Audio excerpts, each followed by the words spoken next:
Jai Gurudev, everyone. Jai Gurudev, and happy Shivaratri to all of you. Agnanaatimirandasya jnana jana shalakaya chakshurunmilitam yena tasmai Shri Guruve namaha. So today Guruji will be giving an incredible talk on the essence of bhakti.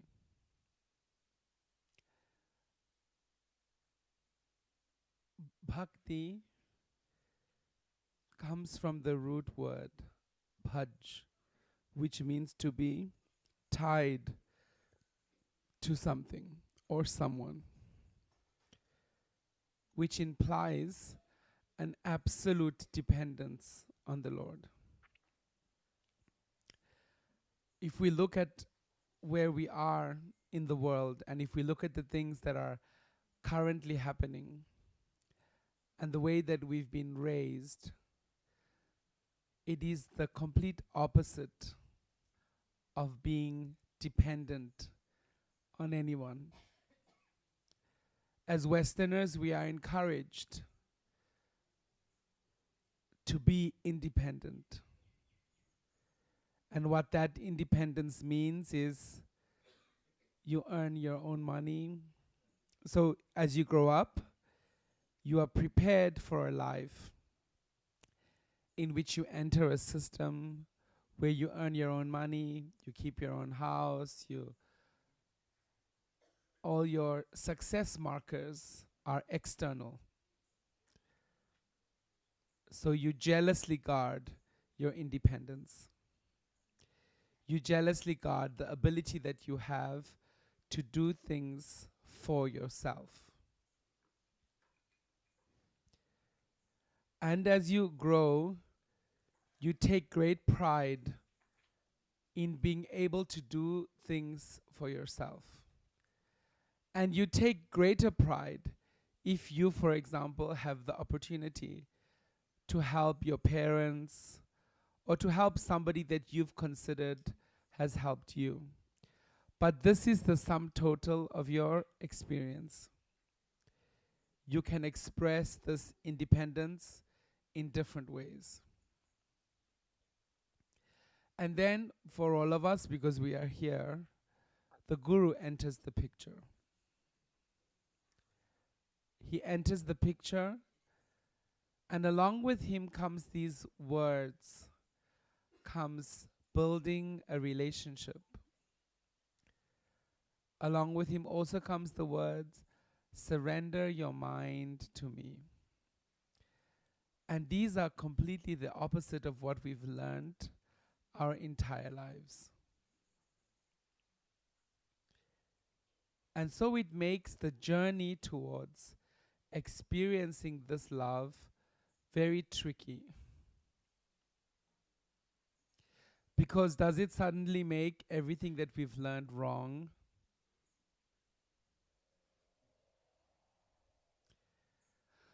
I think not. Because the way we live our lives is actually a form of devotion. It's just that we are completely devoted only to ourselves and the fulfillment of our desires. And so we experience something that is the opposite of bhakti, which means there must be struggle. There should be dissatisfaction. And there should be disappointment. And as we are experiencing them, we explain, oh, but this is life.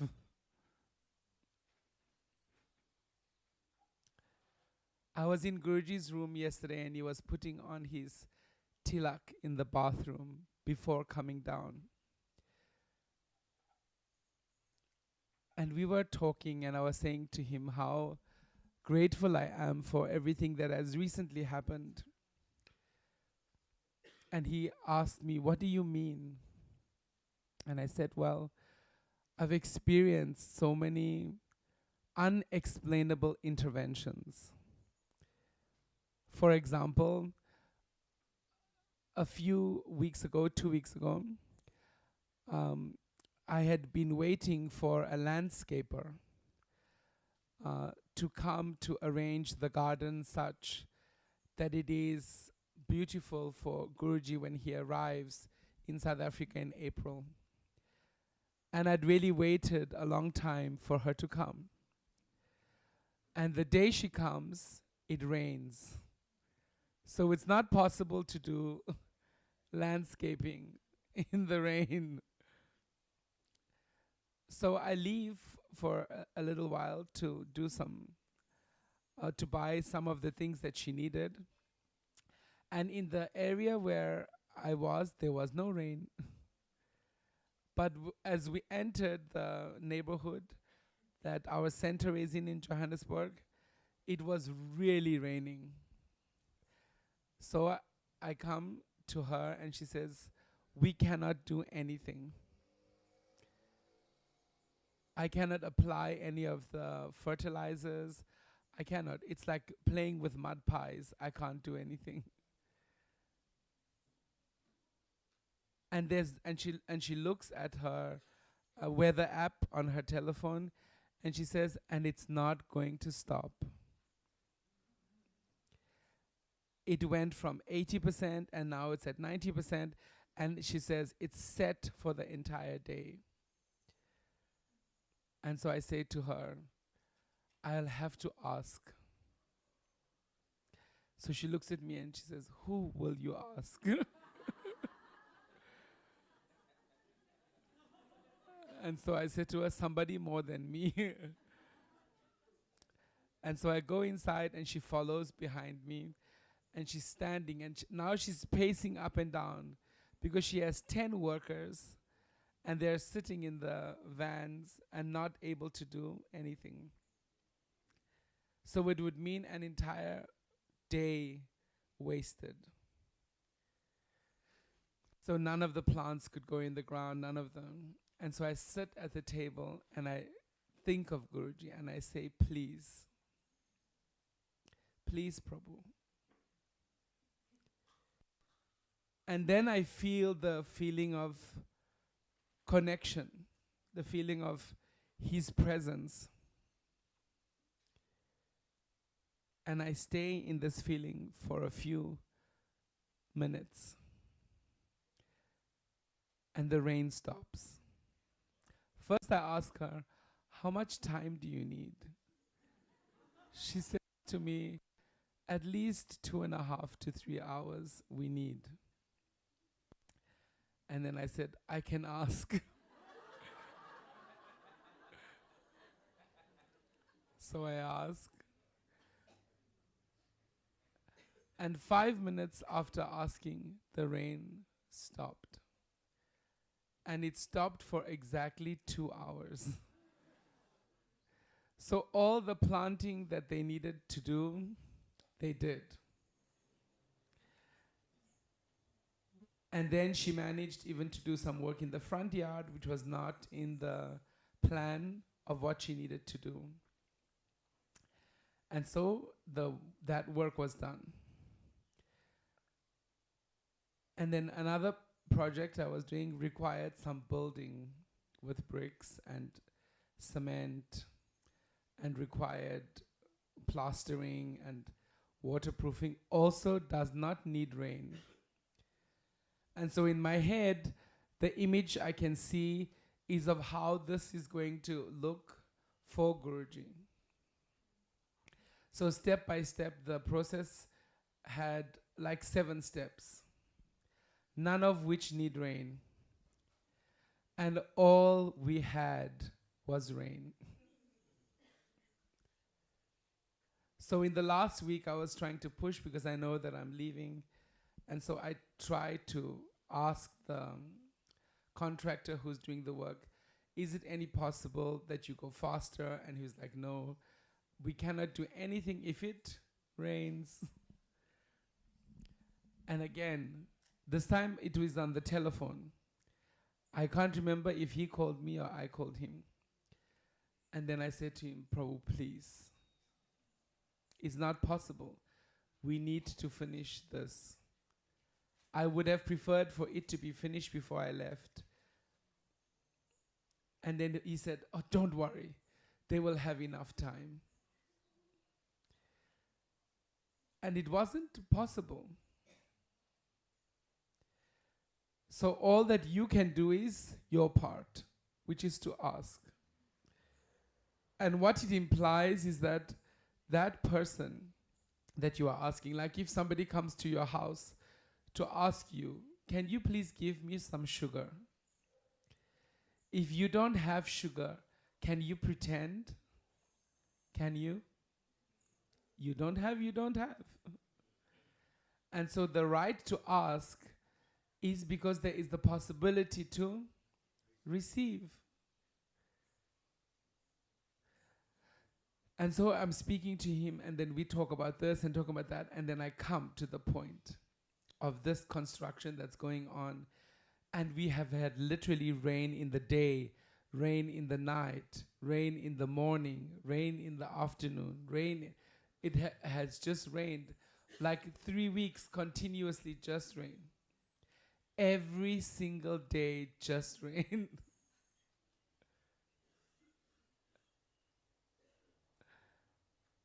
And so I say to him, please, Prabhu. And he granted. So the next day in the morning, the contractor comes and he says, I don't know if we'll be able to finish this on time. So I ask him, what is on time? Because for me, Shivaratri was the cut-off date. It should have been finished by then because many guests are coming. And so he showed me, no, you accept what I am giving to you. And it's not going to be done by Shivaratri. You accept that. There's nothing you can do. But then again, the rain stops. They managed to finish everything that is possible to finish. So I could see, oh, okay, now I see where it is going, that it is going there. And only possible because of the dependence on him. I cannot control the weather. I don't think any of us can. But from the dependence, understanding, okay, Krishna mentions there are 4 kinds of people come to me. They are looking for things, all of them. Those things are material, but they are looking for them from me. And so what does it mean? This can happen only because there is a relationship. And Guruji speaks about building this relationship. So we continued this conversation yesterday in the morning.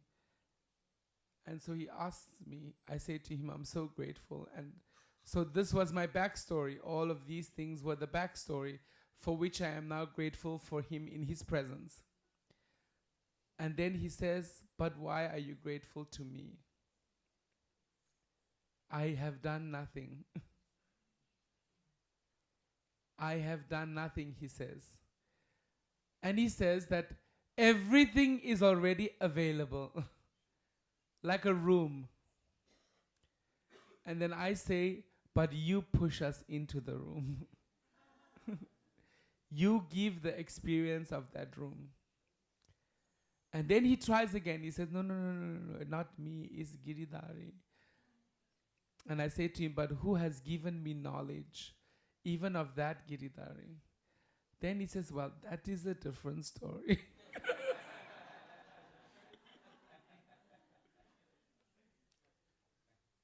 So we are navigating because we have the possibility.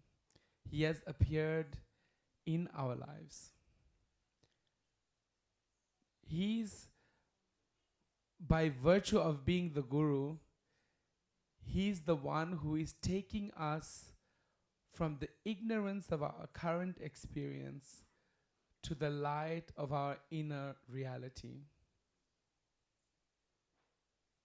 He's saying himself, whatever you are requiring is already with you. But it's not possible.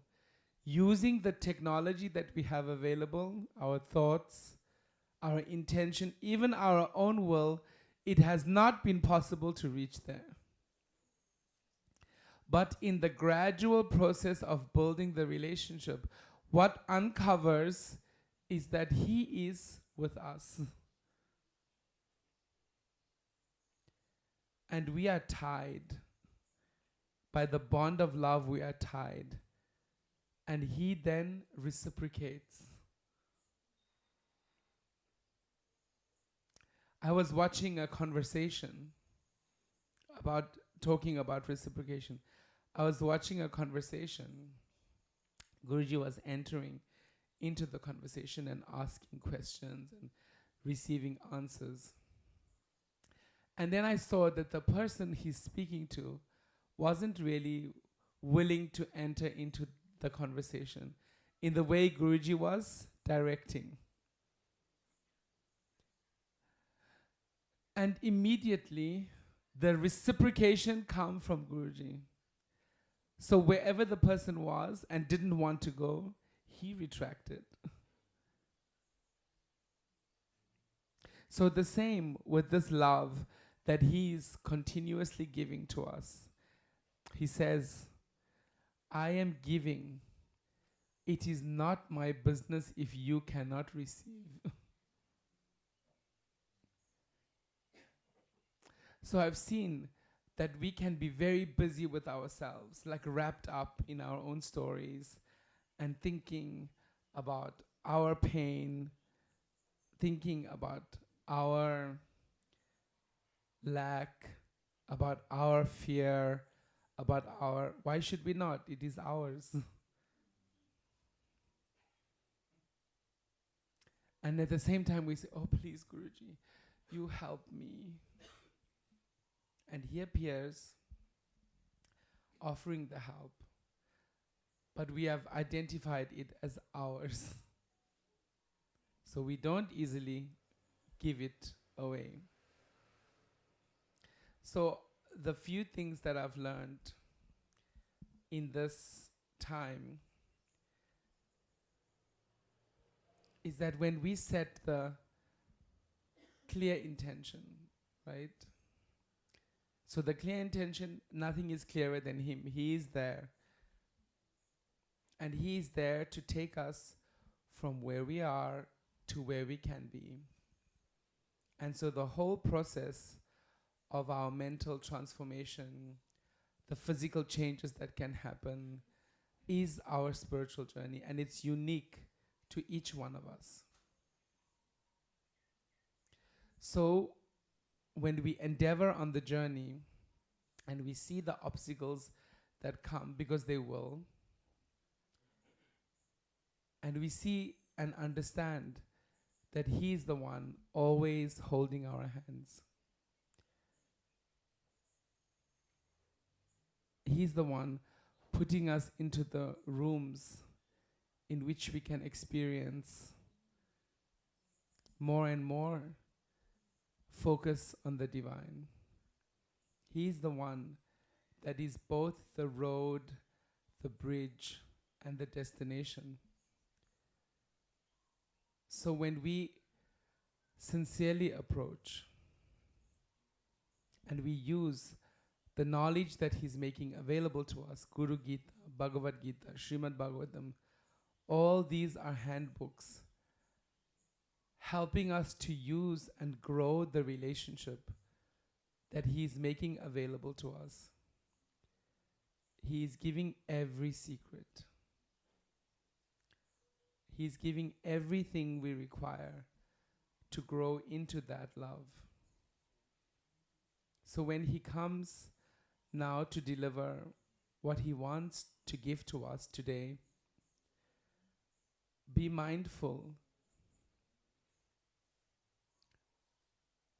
He's been saying in these past few days, since the tragedy that happened to those two young boys, we went yesterday to their funeral. Guruji went, and I accompanied him. And he said, death is the only thing that joins us. Tragic death is what joins us. And then we were talking about it like again and again. He was saying that we are all aware that that is waiting for us.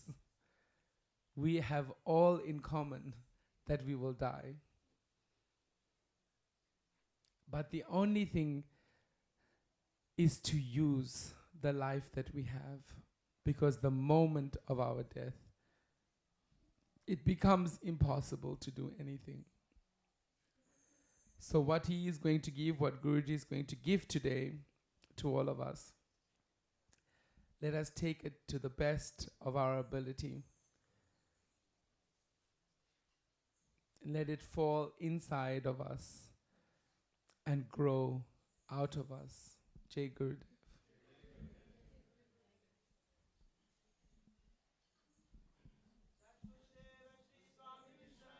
Mahaprabhu ki.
Jai Gurudev. Jai Gurudev, everyone. So Guruji just asked everyone to have a notebook. Those who do not have a notebook yet, go and buy it. He asked everyone to have a notebook. A notebook. Yeah, to write. Yeah, a notebook to write. Not mobiles stuff. Yes, there's a shop on the corner. Yeah. So buy some more if you're buying. Very good, Dev. Thank you. And pen, of course, to write.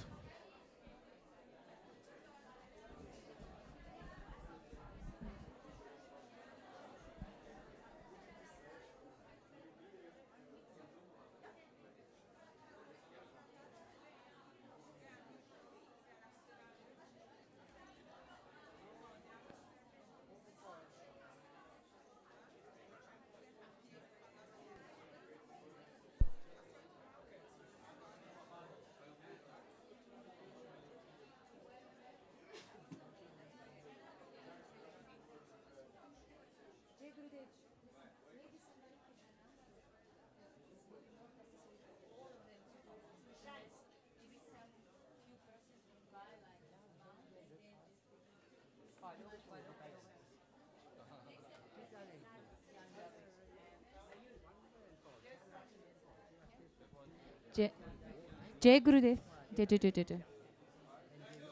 Yeah, Jai Gurudev. There is just an idea. Maybe not everybody should go for the notebooks, and maybe just few people will buy the amount which needs to not create such a big mess. Imagine hundreds people will go now to that poor shop.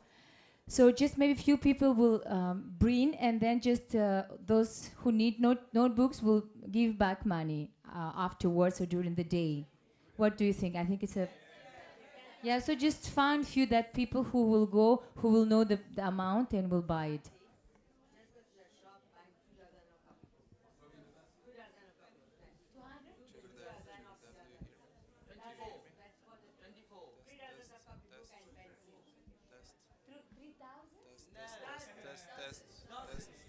Jai Gurudev. Testing Guruji's mic. Jai Gurudev. Testing Guruji's mic. It's okay? Can I stop? Should I continue? Narayana, Narayana. The input on the item is somehow silent.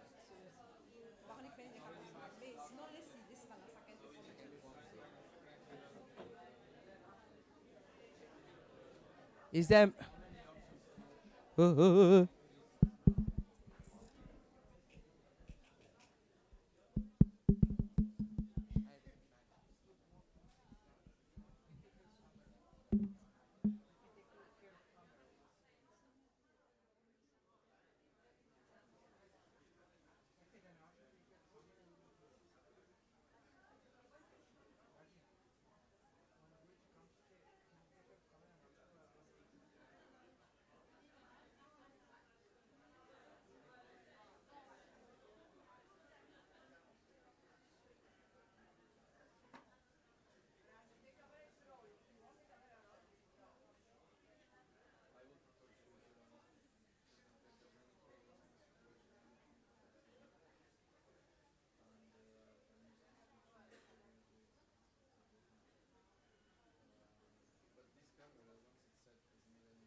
Jai Gurudev. So there's a white Mercedes blocking the roads. It's 105/11 October 22. Okay, she knows. Okay.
Very good day, everyone.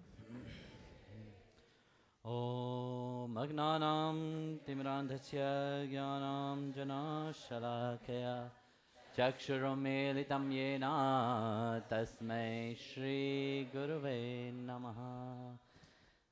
Hey Krishna Karuna Sindhu Dinabandhu Jagatpate Gopesh Gopika Kanta Radha Kanta Namostute Tapta Kanchana Gorangi Radhe Vrindavaneshwari Vrishabhanusute Devi Pranamami Hari Priye Hare Ram Ram Ram Hare Hare Hare Krishna Krishna Krishna Hare Hare Ya Kundenda Tusharaha Dhvajavala Ya Shuddhavastam Vita Ya Veena Varadhandha Manditakara Ya Shweta Padmasana Ya Brahmanchuta Shankara Praviteve Deve Sada Vandita Samam Patu Saraswati Bhagavate Buddhi Pradam Sharade Buddhi Pradam Sharade. Jai Gurudev, welcome all of you, and I wish you all a happy Mahashivaratri, that great night of Lord Shiva. No. I was wondering, what shall we talk about? All these years, I have already talked about Lord Shiva.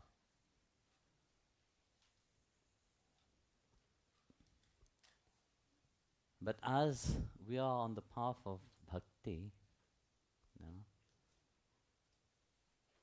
what is bhakti? Those who have done the Narada Bhakti Sutra, how many of you were there last year? No, 2 years ago? Only few people. Narada explained throughout what is bhakti. What it is, because when we talk about bhakti, we can literally translate it as devotion only.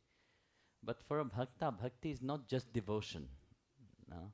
It is the ultimate devotion itself. And what is that ultimate devotion? What do we cultivate by that? It is love in a supreme aspect. That divine love itself.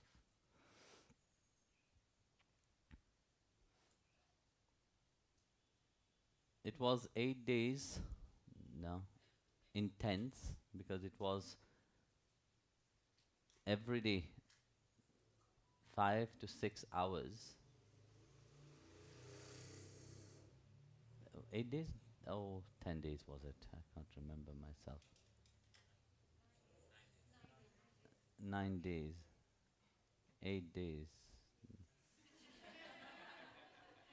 Between 8 and 9. Those who were present, probably it was 8 days. Those who were not present, maybe it was 9 days. So in spite of that, you see, very often we forget. Like I was saying lately, we are very forgetful creatures, you know. We like to hang on things which doesn't matter much to us, you know. Our mind, how it is, you know, we see very clearly, you know, how complex is our mind. Have you ever observed your mind? How many of you do that? Have you been overruled by your mind? Come on. Ah, very nice, very nice, very nice. So, you know the nature of your mind, how it is, you know. The nature of the mind is like this, you know.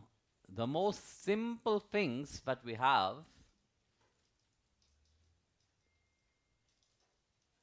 the mind like to make it complicated, you know. Our mind like to complicate things. As much as it is simple, we rather make it complicated and think that, yes, we are understanding.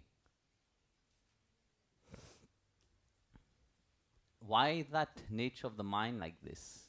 You know? The mind just didn't become like that randomly. The mind have become very complex throughout lives of training. Centuries of training the mind to think in a certain way. Yeah. What kind of way? Is to make everything complicated. So how you make your mind complicated? So that you make your life impossible. Imagine that. You have trained throughout lives and throughout years to complicate your own life. Amazing, eh? Because you like to be miserable.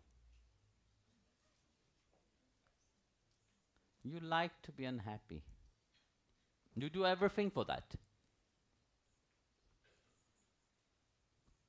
How many people have the guru in their life to really remind them what is true happiness?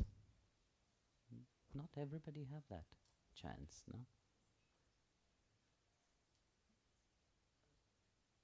But in spite of that, it could have been very simple for your life, but you like to complicate your life. It goes here and exit there. No? That's why I ask you to get a notebook, notepad, whatever, to write. Keep you busy. Like that, it goes into your mind, you know, and stay there. Because when you write, when you're engaging yourself into something, you're assimilating it, you know. That's why, you see, when we look at nature itself,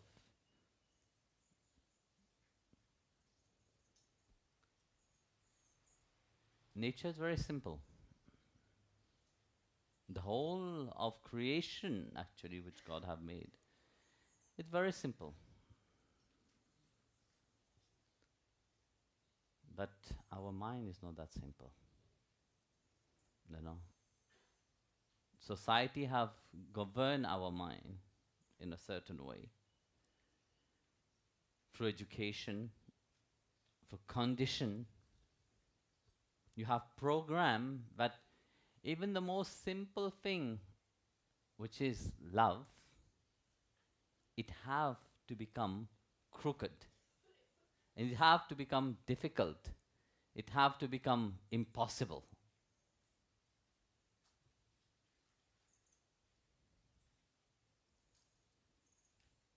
So that's why whatever you put into your mind, even the most easiest things and most beautiful things, the moment you put it into your mind, it becomes complicated.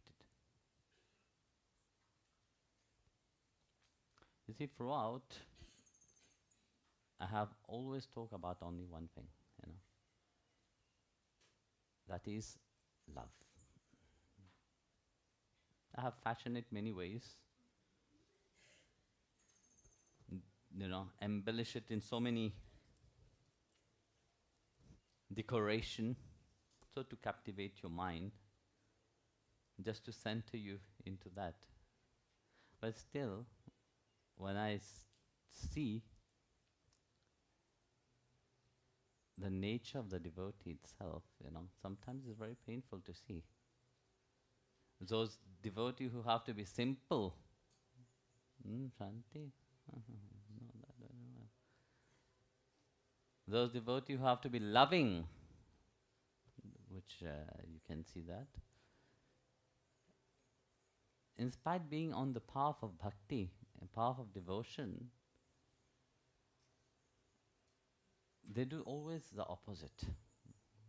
When understanding must be there is no understanding. Yesterday, you know, we went, me and Swami Parantapa, we went to the funeral for these two kids who passed away.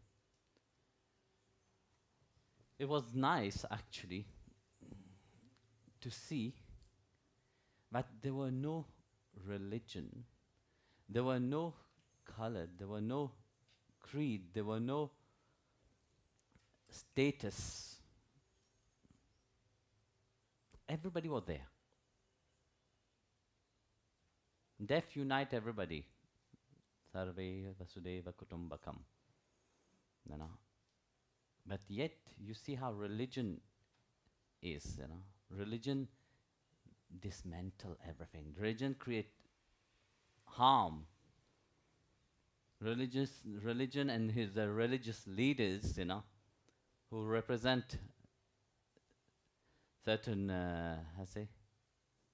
state, they create more pain than anything else. Why? They are all religious people. Normally, religious people should act in a certain way. It should be representing that love, you know, that understanding. But there is no love, there is no understanding between them. Because they are full of their ego. Full of themselves. Because they don't know about the nature of themselves, you know. They're not spiritual, they're religious. All the wars, you know, when you look at the world, what have happened? It is for religion. Bhakta is a devotee is beyond that. That's why it is very important when you're saying you are devotee of Sri Hari, no? You have to reflect the nature of Sri Hari. Look at Lord Shiva we are celebrating. In the Vaishnava tradition, we consider Lord Shiva as the highest of all devotees. You know, in Grand Bassin a few days before, they were asking a question, you know, who is dear to Lord Shiva's heart? Everybody said, Parvati. Actually, no. Parvati, it is his beloved. But who is closest to his heart is Sri Hari. Because his heart itself is Sri Hari. And the heart of Sri Hari is Shiva. Tukaram said it in one of his abhang, But the heart of Sri Hari is Shiva and the heart of Shiva is Sri Hari.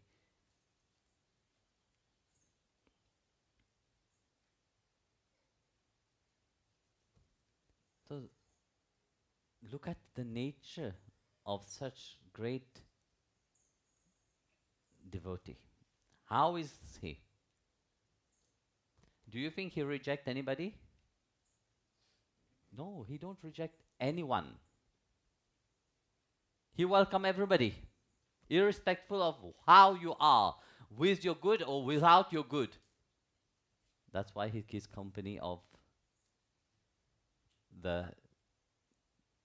his companies are not asuras, Gans, Bhuta, ghosts, and all this, because he's free. His nature is a nature of freedom. Now, Lord Shiva is symbolized that nature of freedom, reminding that a devotee also should be in that state. That you welcome everybody, you respect everybody, you love everybody. That's what Lord Shiva represents.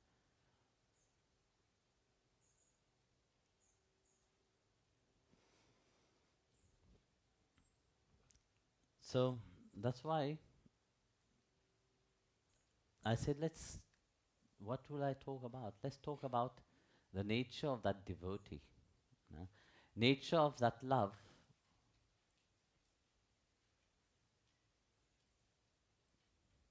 In Narada Bhakti Sutra, the first sutra that he started with, the first sutra, he said, now we will discuss about bhakti.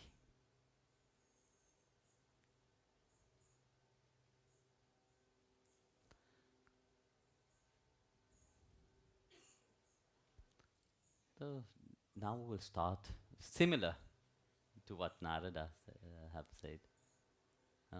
Now we'll start with bhakti, because all the other subject of life, you have learned outside. You have learned how to build your personality. You have learned how to build your work etiquettes. You have learned how to build your ego. It's an art. You have learned everything. But that bhakti itself, in spite it is very simple, it is the most difficult.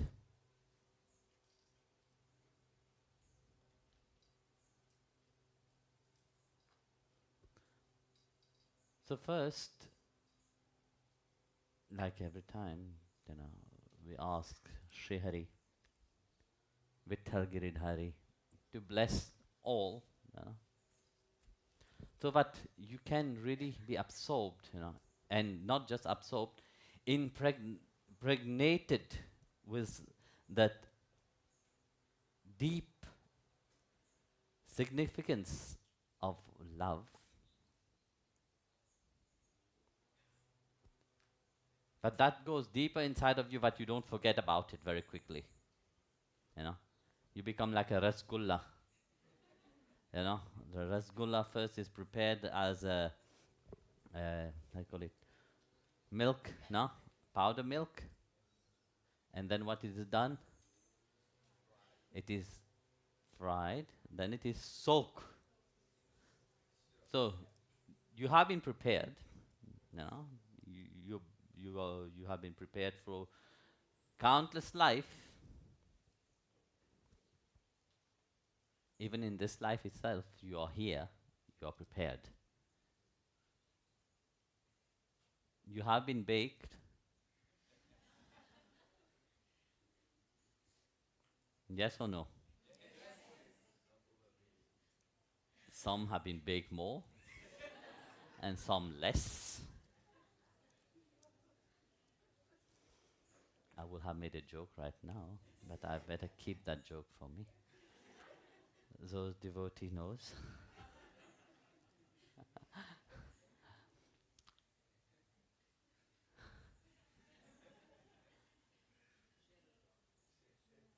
And of course, you see, being baked is one thing, but now you will be soaked in the syrup of devotion. Once you are soaked in it, difficult to take that sugar out of you. You would be just sweet. Hopefully.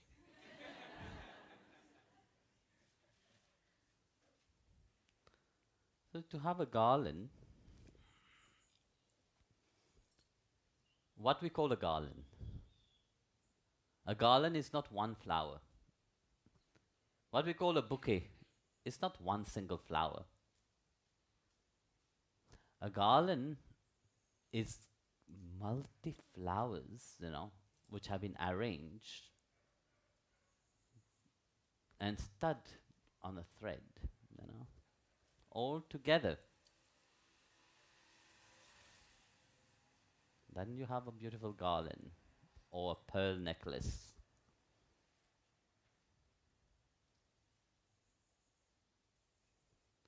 So like that, the knowledge which you received from the Guru, it is also like a garland, which is put together. That is called the ambrosia. That is a nectar, That is a amrit.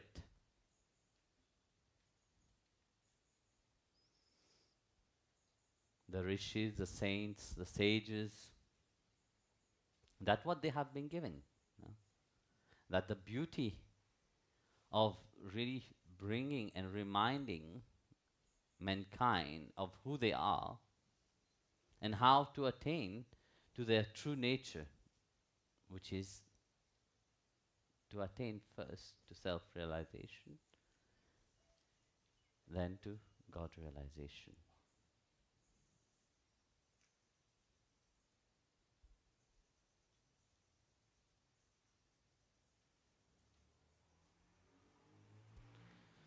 So that's why the saints and sages, they spoke.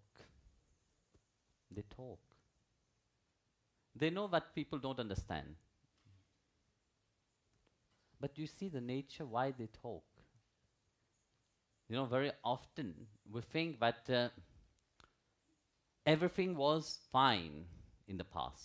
How many of you think about that? Past was wonderful. Come on.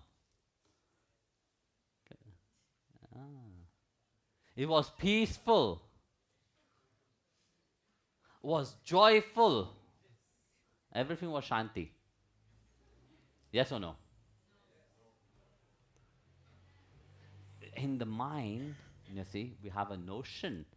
When we read these stories, at the time of Krishna was beautiful. Everybody was running into the forest there. And they had nothing else to do. Ram time, everything was perfect. If everything was perfect, why would he go 14 years into the exile? That don't click into your head? Do you think he went there into 14 years into exile just to please you, to make you feel happy? Of course, this is Leela of Bhagwan also, But no, because the nature at that time itself was like that. Do you think Rishis Muni has spoke about that? Because It was too good? Oh, was they writing about don't steal? Because if they have the vision later on in some thousands of years, people will be stealing. That's why we write it right now. No, it's not about that. Because at that time itself, Ratnakar was stealing. He was not only stealing, he was killing the people. Ratnakar, that who became Valmiki. Vishwatma, that will become Vishwamitra. They were also big thief. Vishwatma went to Vyasa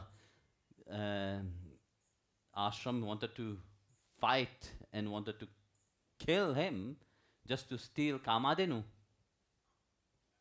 And do we think it was very peaceful? I will come and kill you very peacefully. You better rejoice about that. Because we are in Treta Yuga. Was it like that? All the demons in Satyug will go to Shivaloka, try to conquer and fight out of happiness. Because we want to conquer Shivaloka, that's why we will go and fight. Because we are in Satyug. This is the foolishness of mankind, but think that there were ever peace. Peace, love, spirituality is found individually. That's what Bhagavan said it. Out of million, only one will get to know me. But out of these millions, 1 out of million, 8 billion, 8,000, from that thousands, one will know me for sure. In essence, who I am. He didn't say all the millions who wish to know me will know me. No, he said only one will truly know me. But of course, we don't like to hear the last part of it. We like to hear only but we are part of the 8,000 which will get to know him and truly don't know him. So, that's what we hear,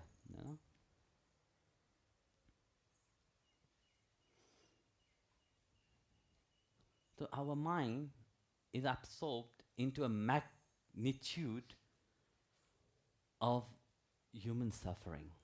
Do you know about that human suffering? No?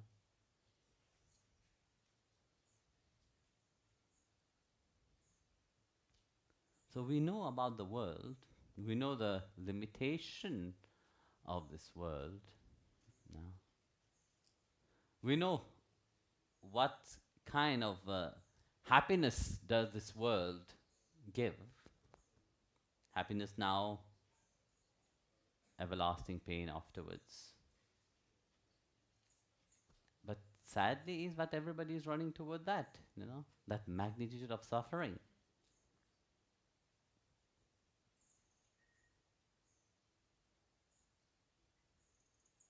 But for the bhakta, he said, realized. Realize what? Realize that all these are not real. Not real means, it's not that they don't exist, they do exist, but they are not permanent.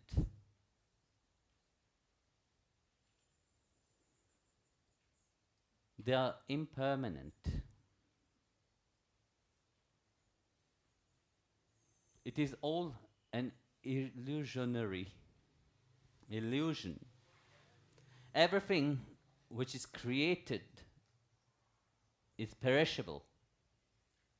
Realize that all this is full of troubles, full of pain, full of difficulties, miseries, sorrow.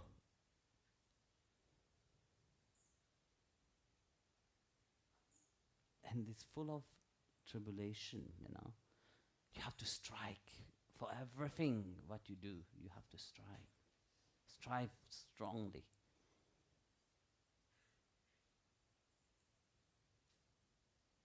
Here Bhagwan said, but you see, my devotee, they realize that all these things, and they want to free themselves from what? They want to free themselves.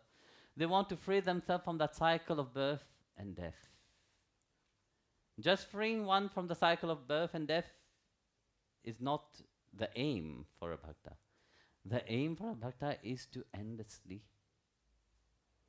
achieve a state where eternally, in whatever way, they can serve the Supreme Lord. And that is what is true freedom for a bhakta.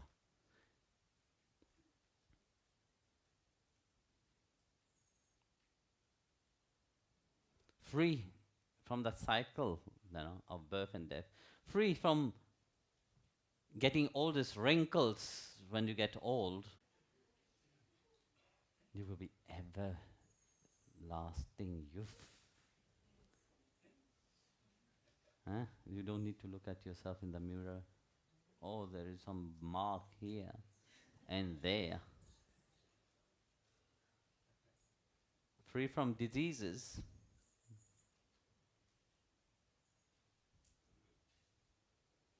And that is what bhakti is about. You have to get to know. To free yourself, you have to develop that devotion. And to develop that devotion, that relationship with Him, you have to get to know who Bhagwan is.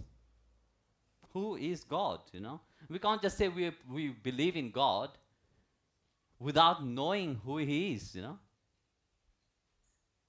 If I tell you, yes, have a relationship with somebody, fictional relationship, virtual relationship, do you know the person? You don't know the person, you're Facebook people. You don't know who these people are.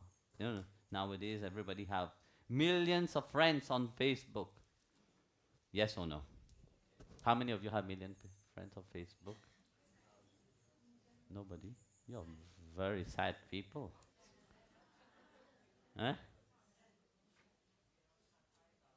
5,000. Wow. You're very rich. Yeah. 1,000. Oh, we are doing auction right now,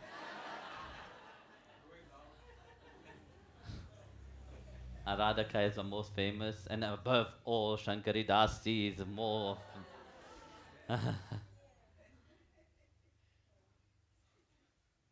This is nowadays, it's like this. We don't know the nature of any relationship. It had become all so superficial. And in the mind we think, yes, we have lots of people. That one comment that they put on into your Facebook account, you feel great joy because they have answered to you. Look how dumb the mind is, And that is different, That's why I said first, you have to develop bhakti. You have to develop that devotion. But to develop devotion, you have to get to know the person. You have to get to know Bhagwan himself, no? You can't develop devotion towards ideas. No? We like ideas. It's so beautiful, no? As it is said, between reality, you have reality, and you have you have reality, and you have life, you have realities. And in between there's a gap. And that gap, you fill it with ideas. Between life, reality, you fill it with ideas. Ideas are many, You go to temple, to the churches, to mosque, to everywhere, they will fill your mind with ideas only, which they themselves don't have any clue of who is that Bhagwan what they are worshipping, who is that God what they are worshipping. They don't have any clues about him, because the idea of is so beautiful. Believe in God. Who shall I believe? Who is that God? No idea.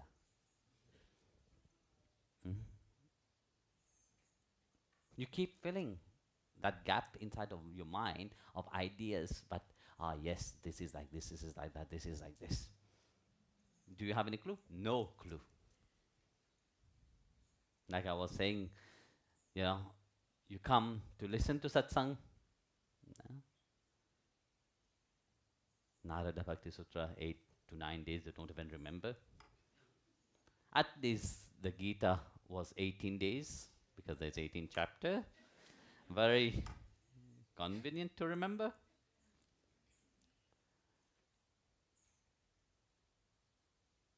So what have you heard, by listening to the Gita? Oh, Guruji was sitting there 10 o'clock in the morning every day. Sometimes he would come a bit late, like usual. But we were there 10 o'clock. Because you were there 10 o'clock, you remember you were there 10 o'clock. And his talk. And he talk. And he talk. And you sleep. And sleep. And sleep. You were assimilating. You were not sleeping. You were recording. Just right now, if I would not ask you to have your notepad, that would be the same. You're still doing the same thing. Look at you, you're sitting in deep admiration. Later on, I will ask you, what did I talk at the beginning? You were assimilating. Nothing went inside. No, all went inside and disappeared. Wait, Swamiji, I'll have to go and meditate a little bit. I have to review backward the day. What you spoke about. Then we can talk afterwards. That's why you're sitting. Look, no one of you are writing anything. Even the joke you should write.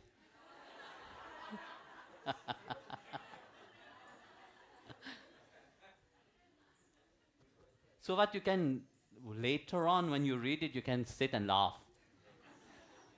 It relaxes you.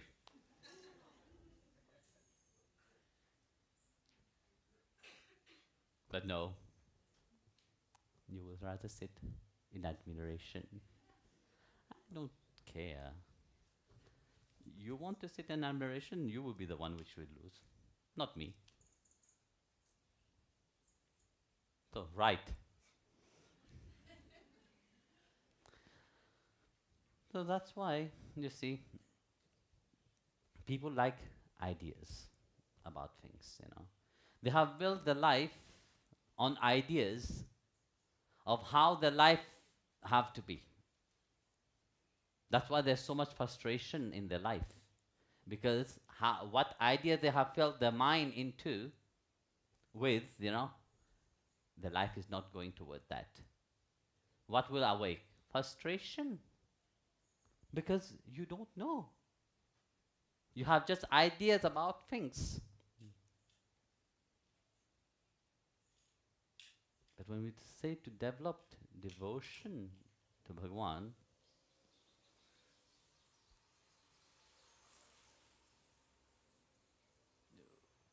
it's not an idea. We forge a certain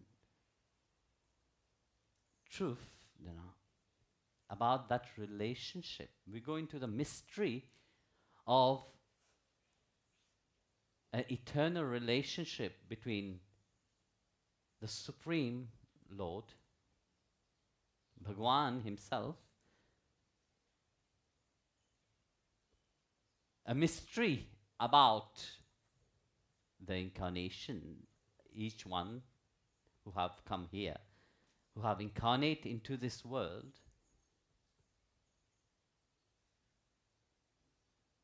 and how should we attain to that relationship? How can we realize the divine? How can we approach him?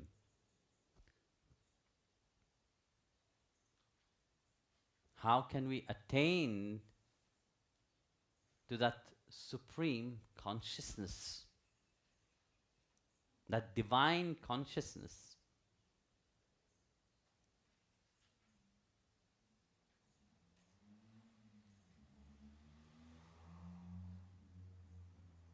How we should approach him? It is through love.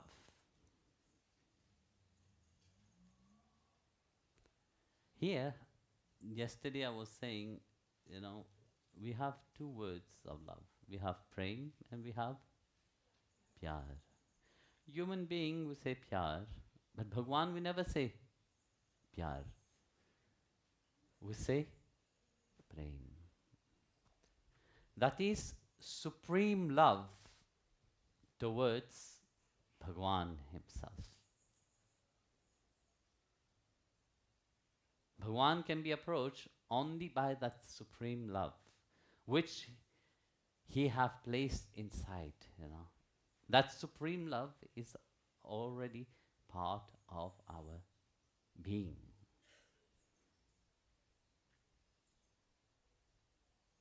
And that supreme love is bhakti. The word bhakti originate from bhaj, which means to be attached to God.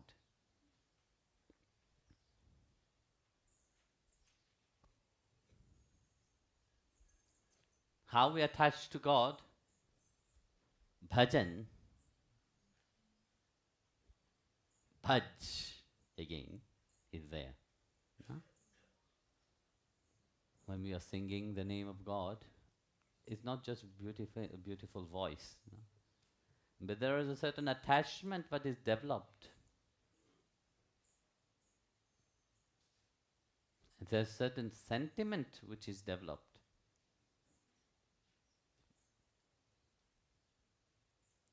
So to attach to the lotus feet of Sri Hari, bhajan is important.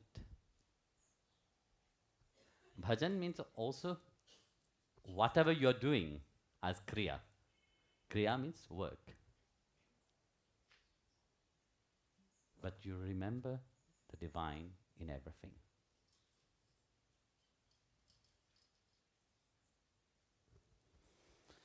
So bhajan, worship, puja, bhakti, anurag, prem, priti, these are all the same thing, which means to attach to something, someone which is supreme, attached to Bhagwan himself. So bhakti is to love for the sake, for love's sake.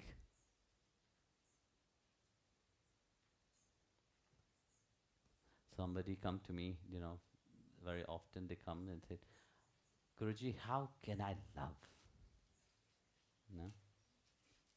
But love, the nature of love is by loving.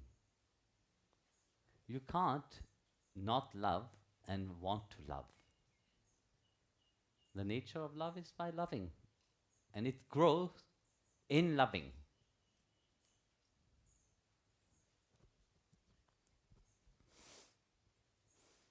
So bhakti is love for love's sake.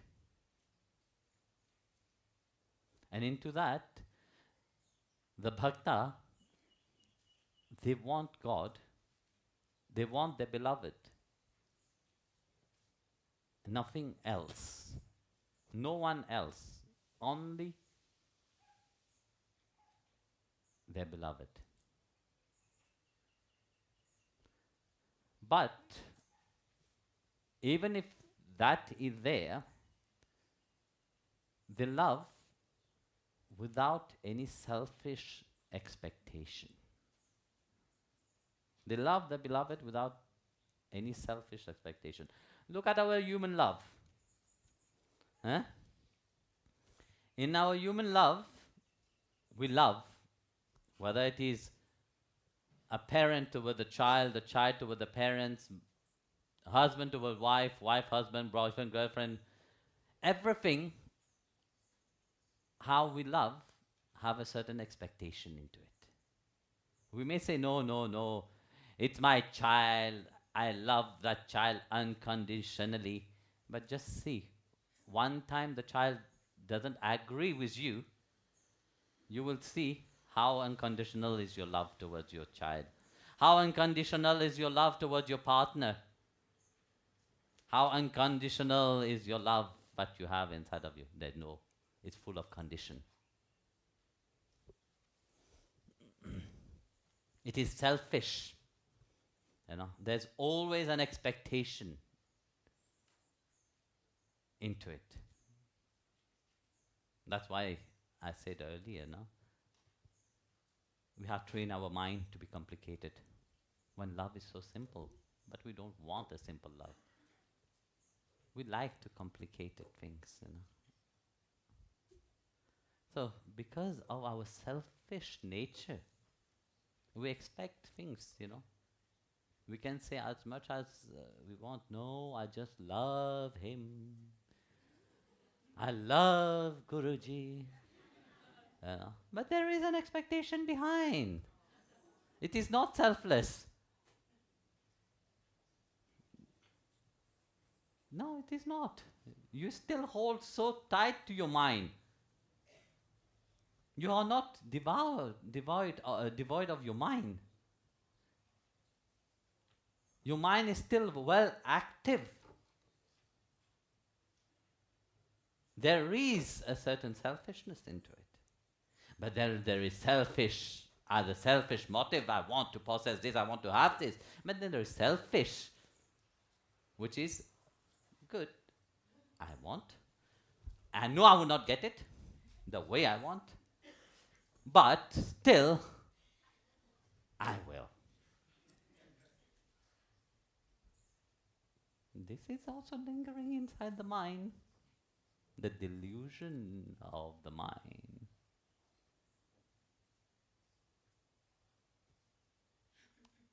So, you see, there's a lot of expectation, even on the spiritual path itself.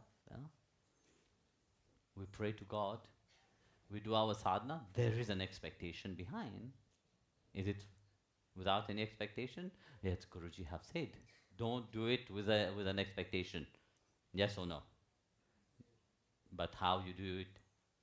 I want to see this, and I want to feel that. I want to hear this, I want to hear that. And then you constantly look at yourself and judge yourself. Why am I not seeing this? Why am I not feeling that? Why am I not, having the same experience that my neighbor is having? There is an expectation. But whereas, you see, that divine love, when you love for love's sake, there is no fear in it. Because due to that nature of fear, our love is tarnished. We fear. Whether it is in a little way or big ways, there is always a grain of fear, If I don't have that, what will happen? And that's why there's a competition.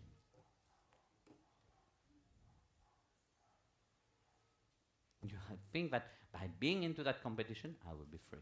But no.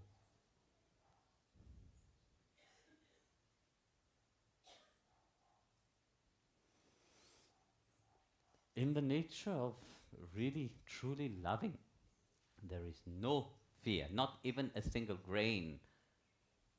Those bhakta, those great saints who have achieved that, inside of them there was no fear at all.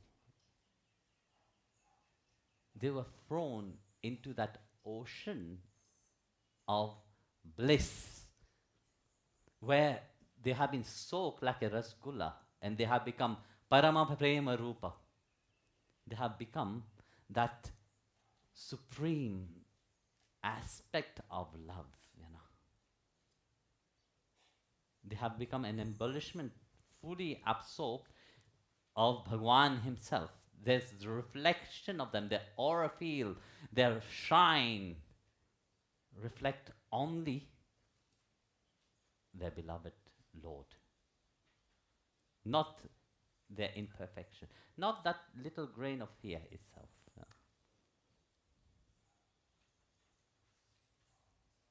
And they don't have any fear, you know. They are free.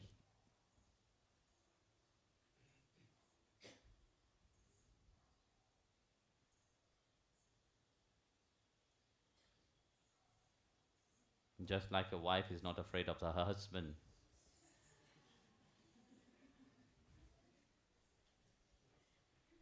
Eh? Yes or no? Are you afraid of your husband? Oh, your husband is afraid of you.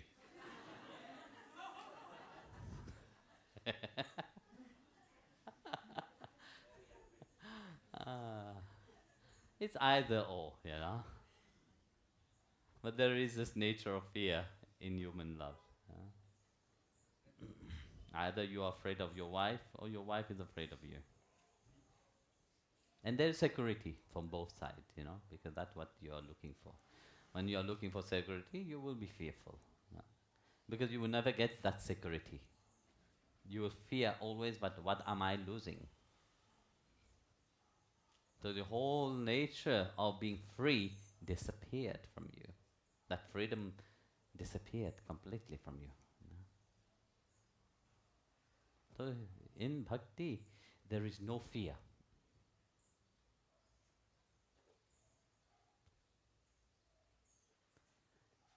You see, in some religion, they tell you, fear God.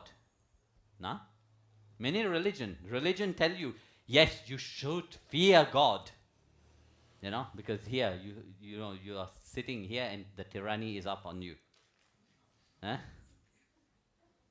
Like God is a pervert. Yeah? With a binoculars, he's looking at, oh, this one is sinning right now. Which kind of sin is that one doing? Eh? He don't have any things to do. He is there sitting and observing your sin. Eh? And some of them think that they are more superior to them. God belongs only to them. You know, God, there's 8 million people.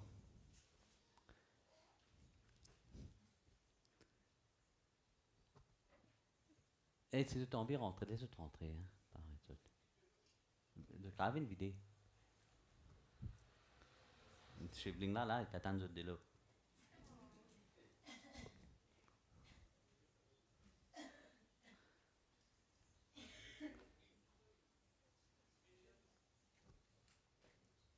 C'est nous fini. So, where was I? Yes, we are 8 billion people and God is sitting there observing. Ah, this one is sinning. Which kind of sin? What kind of pervert? He's sitting in your bathroom looking what you're doing? Or in your bedroom, what are you doing? Eh? So tomorrow you can go and confess? Eh? It's very pervert. You don't have any other things to do? There are better things to do, no? You should tell this to this God, you know. In place of doing that, do something good.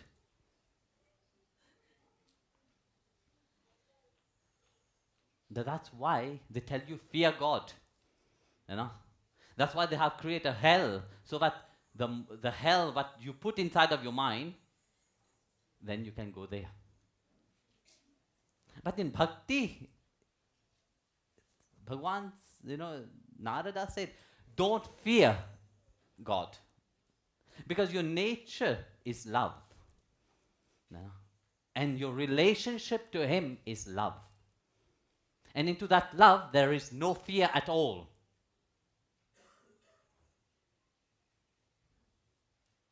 You should not have not as least fear for God. Because you love Him and He loves you. And into that nature of love, He is not going to punish you. He have deep understanding. Because He's seated inside of you. He's seated inside of your heart. He knows everything. There's not a single thing that you can hide from Him.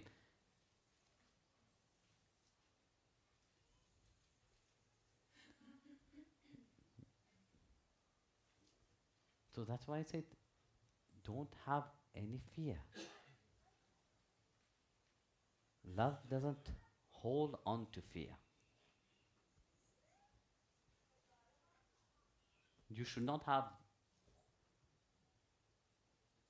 any grain of fear towards Him.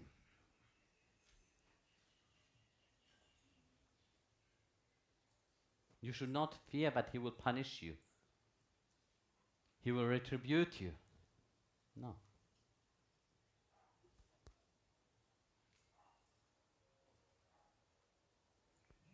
The bhakta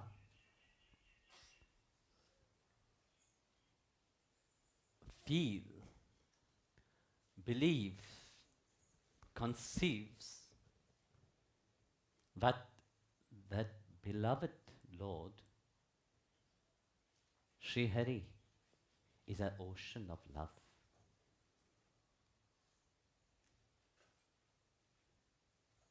And that ocean of love, it is by nature itself Amrit, divine nectar.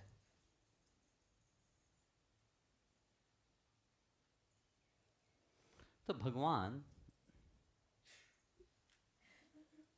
when we talk about Amrit, no, what is Amrit?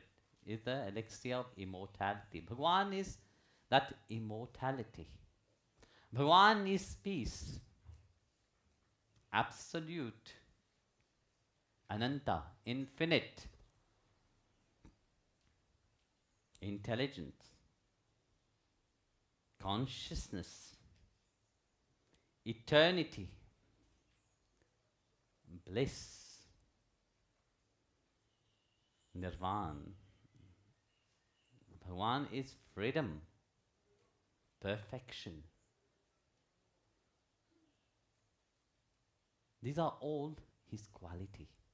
He is beyond these, These are all what emanate from Him, And that when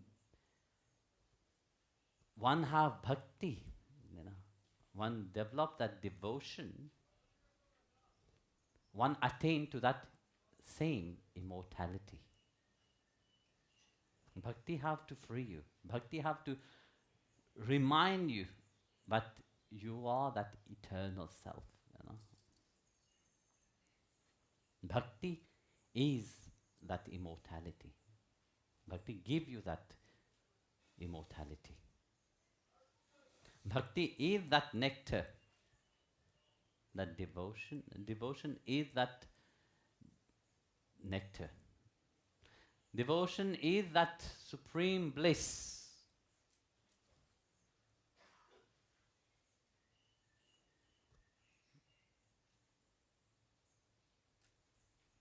And it is all what I have just said, earlier. So due to all these, immortality, peace, Satchidananda, Ananta, Chit, with all these qualities, the devotee, that's why, you see, when you call yourself a devotee, you attempt to awake these qualities inside of you. Attempt. which means that is your aim, to transform yourself from the limited to the unlimited, asatoma sadgamaya, from the untruth to the truth. Tamosoma jyoti, from darkness to light, darkness of your mind to the light of the self. From human to divine. From mortality to immortality,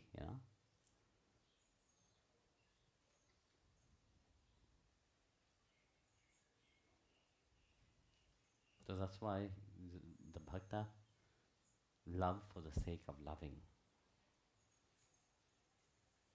Realizing the impermanent of the outside,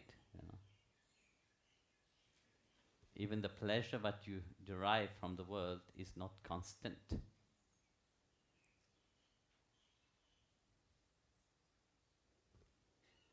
Like it is said, those who laughed,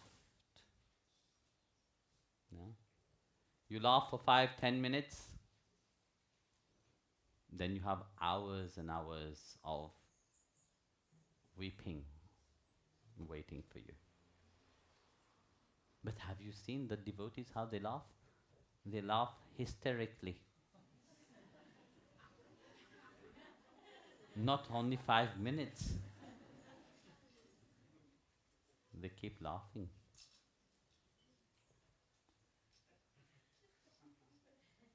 Even when they have, the weeping time, they're still laughing. You don't know whether they are weeping or they are laughing. Or maybe they weep like laughing.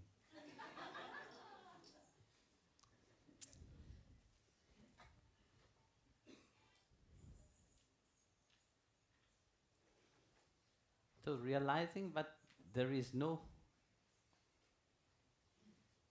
one in this world who is perfectly happy. Have you seen, people who say they are happy? Yes, we have everything, we are happy.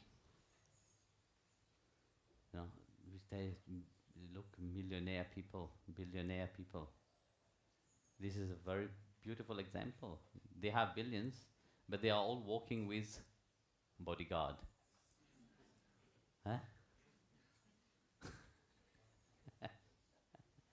What freedom is that?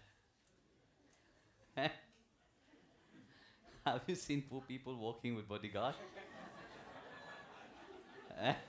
I didn't see any one of you walking with bodyguard.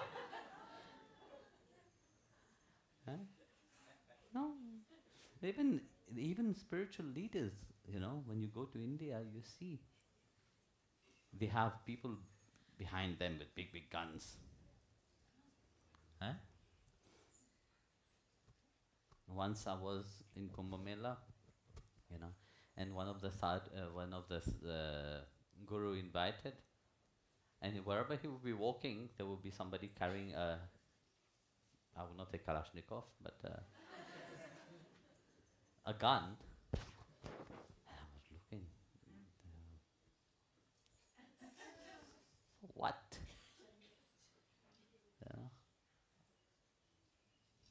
If somebody have to kill you, will kill you. And that is also if he will it.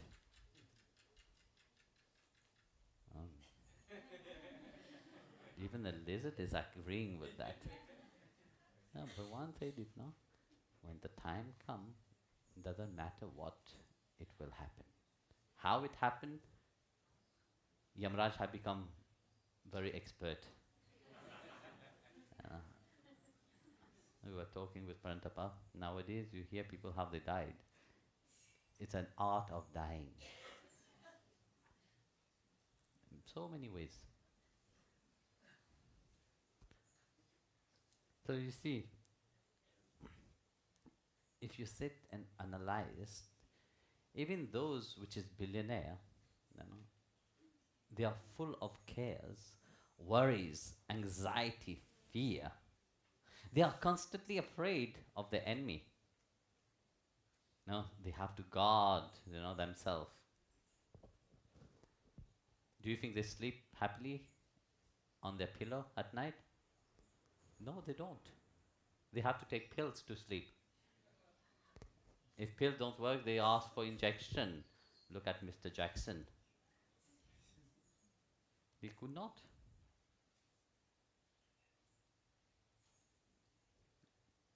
He have to take injection every day, and then that's what have make him sleep forever. So they are constantly into their own prison now. There was once a king. He had built a wonderful palace.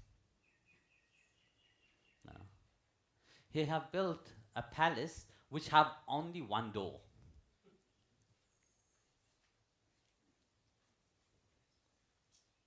And that fortress have only one door. Goes into his chamber. Out of fear, he wanted security. He had one door. So one day, another king from another county came to visit him. And before visiting him, you have to pass through big barrier of armies, So finally, he reached to the king, said to the king, I congratulate you. You are well protected in your,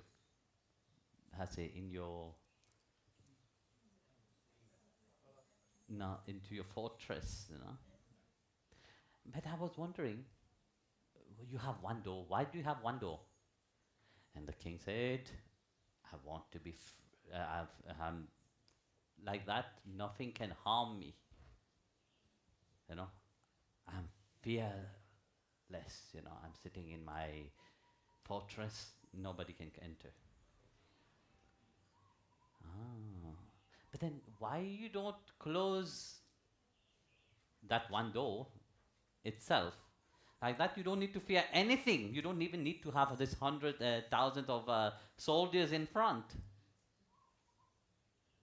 But if I will close that door, how will I survive? I will be dead.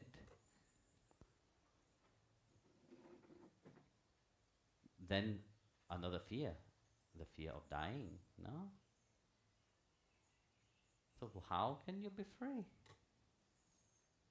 Where is the freedom? That you have one door, you are not free.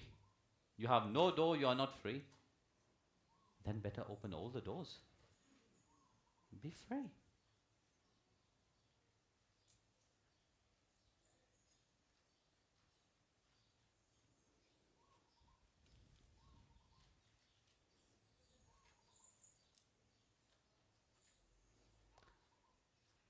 So you see, those who look for that kind of happiness, they are not even happy.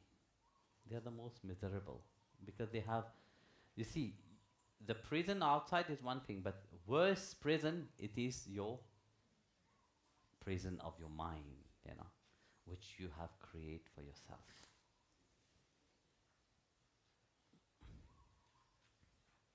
The most richest man, he himself, what he did, he was so rich, he paved the street with gold. And somebody asked him, are you happy, to show your glory and opulences? And he said, I am the most miserable man in the world. I can't eat anything because my stomach and my kidney are filled with germs and diseases. He had so much money that he was making the road with gold, Rockefeller. But yet,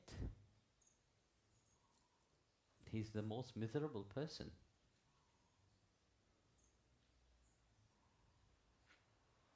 Because he could not eat anything.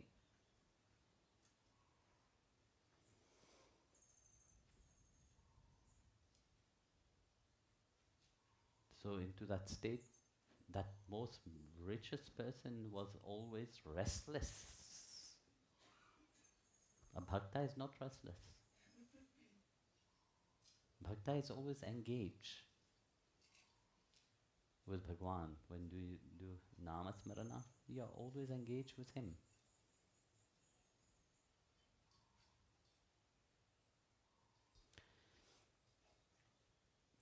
Maitreyi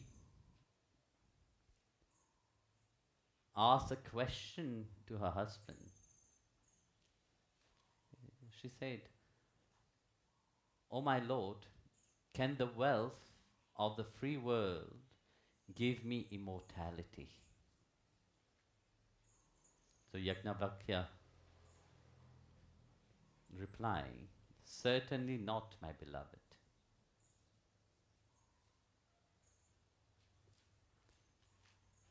You see, the external wealth will never give you that, what bhakti gave you." Yamaraj said to Nachiketa, "Wealthy people, on account of delusion and pride, lose their memory, intellect, and understanding. And they go around and around in the impermanent and unhappy world again and again in the clutches.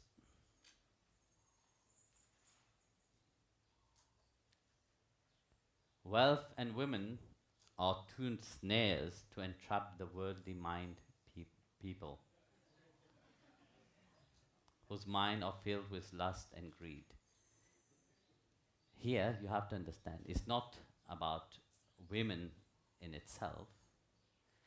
It is the lust which one build up into the mind, you know. And who is more lustful is men. Well, women also nowadays. So that state of mindset, you know, that what drag one constantly. So Ramakrishna was always saying, women and gold, that what enslave the mind of people. So again, women doesn't mean you Matajis, you know. It's not about the women of the outside, but it's a symbol of that lustful mind. Because when somebody look at someone, they very often undress the person with their mind. They don't see the person as a person, but they see the person as an object of desire.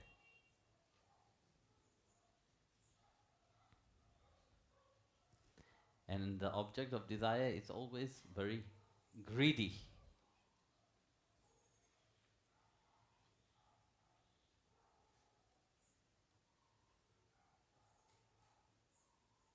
Yeah, it's a reminder that you are above all these bhaktas.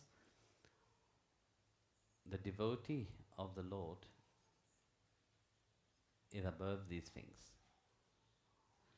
That the devotee have let go of all these temptation.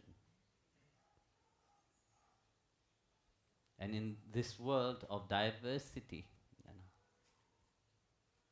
our intellect, which is different, you know, we have different intellectual mind. The faces are different. Religion are different. Sounds are different. You know. Faith are different. Colors are different. Faculties are different. Taste and temperament are different. But only one thing all of us have in common. That is, we all want eternal peace. We all want eternal happiness. We all want that supreme joy. Nitya Sukha. We all want that. Whether you know it or you don't know it, deep inside, that what is the aim, you know? That infinite knowledge, Brahmagyan, that immortality, that freedom, that dependent on Bhagwan himself and independent to the outside. But all these things can happen only when you come to the point of God realization.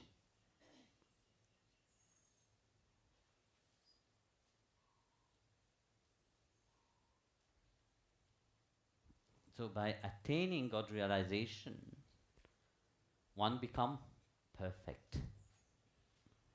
One become content. These are the fruits of bhakti. So when bhakti awake, all the weaknesses, you know, inside of you, all the fault what you hold inside of you, all disappeared.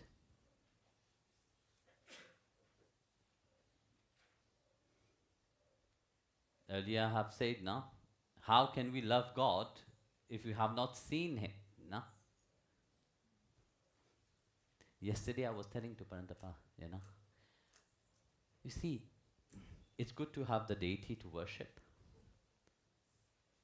but I love the saints. Bhagwan is more alive in his devotee. Bhagwan is more alive in his saints. When you see the bhav, that love, that ecstasy, that joy which Tukaram expressed himself, you know, it's amazing. So that's why to be in the company of bhakta, the sangha, you know, Hari Bhakta Sangha, you know, it's very important. You know, what happened in Hari Bhakta Sangha, you hear the leela of Bhagwan. You know, when devotee come together, they don't sit chit-chat about other things. They discuss about the path, they discuss about the guru, they discuss about their, I say, the leela, you know. I have seen that, you know, so many times. You know, very often I like to sneak whenever there's a group talking.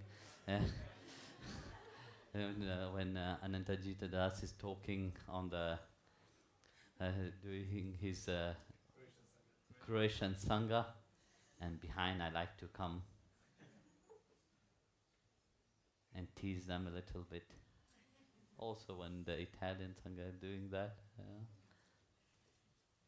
And it's so beautiful to see. But the object of what they speak, you know, it's always about spirituality. Because the mind of devotee they don't want to engage themselves in nonsense. You know, those who engage themselves in nonsense, they become like that. People give only what they have inside of them. You know?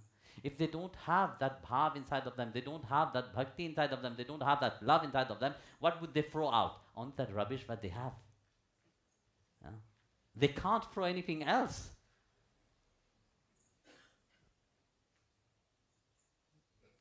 So, devotee, you know, they are filled with that bhav inside of them, that love inside of them, you know. For them, the leela of Guru and God is the most important thing. You know? What they reflect that divine shrine, you know, that vibhuti of Bhagwan. That's what they reflect. They talk about the grace, you know, his kripa. They talk about his beauty. That is the ninth form of bhakti. You know, they serve the bhakta. So the devotee always is engaged in the chanting of the holy name. No? They are constantly japam, whether it is with a mala or without a mala. It is very, very important. You know? And bhaktas always like to be in company of bhakta. You know, they go to pilgrimage places. You know. Why? So to be in the companion, you know, where love is developed, love for God is developed, and love for God become intensified. You know. This is only happen when there is the gathering. It doesn't happen by being far away, you know. You will notice that. I have noticed one thing. Whoever leave the path of bhakti, whoever deviate, is the moment when they start letting loose their sadhana. When they start letting go of the japam. When they start putting their mind into the world outside, but engaging the mind with the spiritual path. The moment that happens, you can see the pattern, but soon or later, that person will go away. Happen many times. Because they engage themselves with external things. They start engaging themselves with delusional things. Of course, when you engage yourself with delusional things, you become deluded. But bhakta doesn't get engaged with delusional things. You know? I said you engage yourself with the love of God. You know? You engage yourself in constant reminding yourself of Him. So by doing that, you see, all the desire which you used to have is transformed and changed.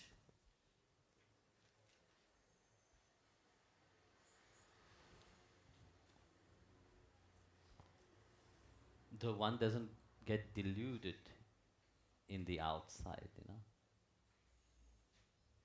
You become very zealous in your achievement.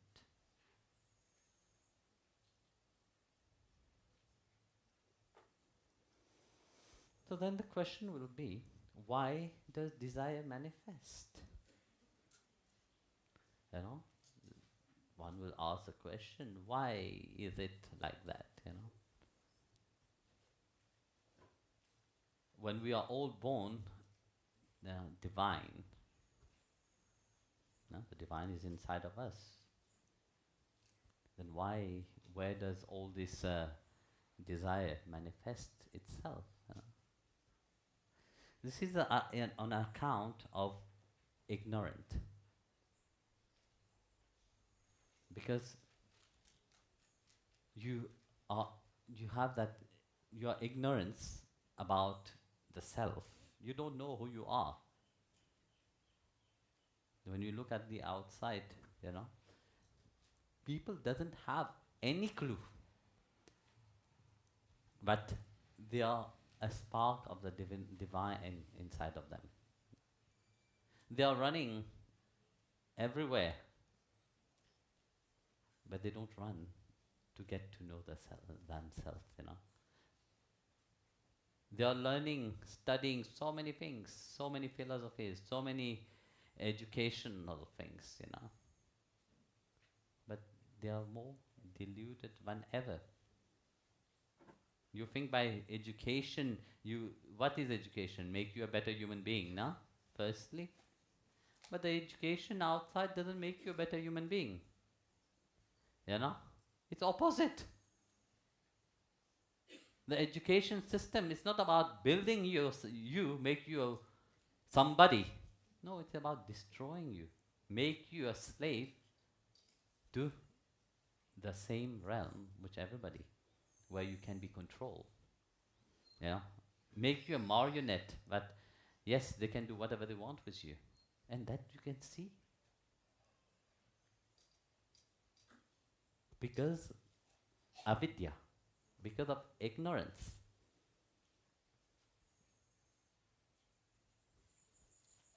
And when you are into that ignorance, all your imperfection is dancing on you. So where will the bliss be?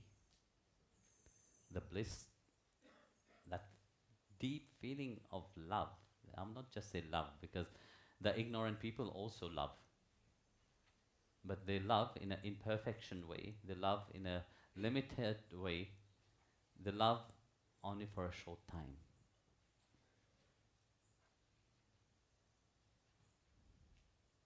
And this is because they lack that true love inside of them.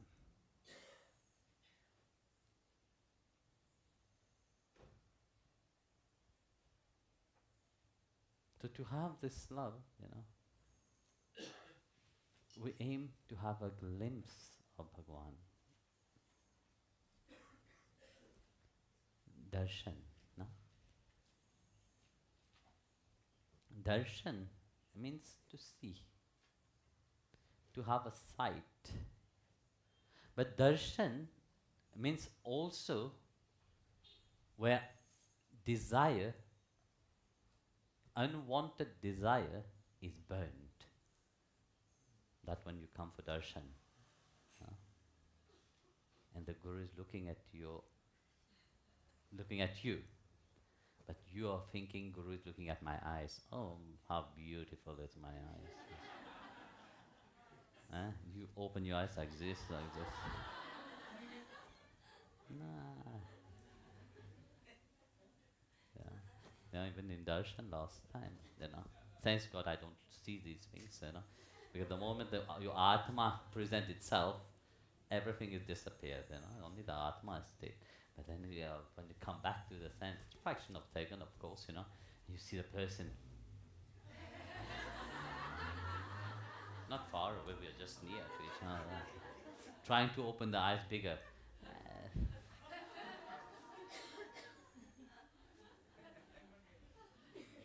Your eyes is rubbish. Soon you will have cataract. Do you think it's beautiful? It's not.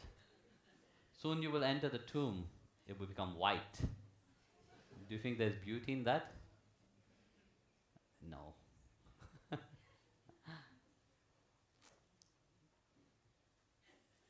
That's why, you see, it's not about that. The beauty of your Atma, the beauty of who you are, that is the most beautiful. Not only the outside, but inner beauty.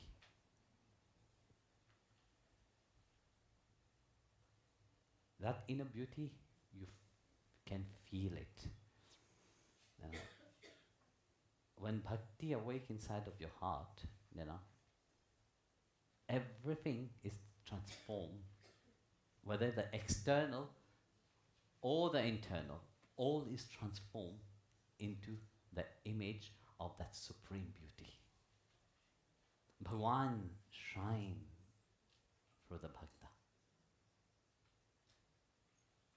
That's why I was saying on Thursday, somebody asked me why all these people are following. I have no clue why they follow me.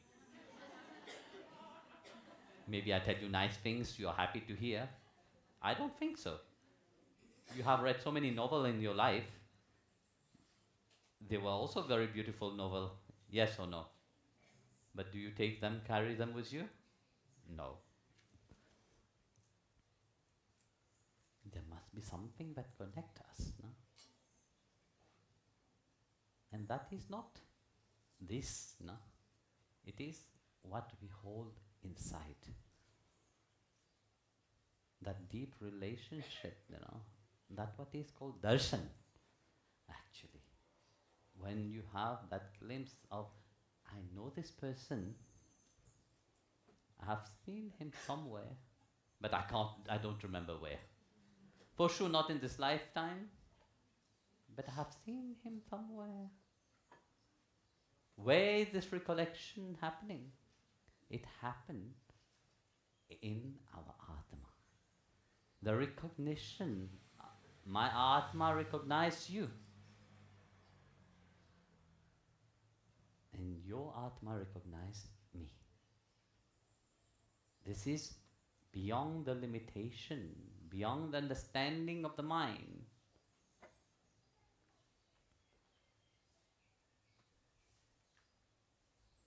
Because that moment you drop into that infinite reality. That is darshana. This is where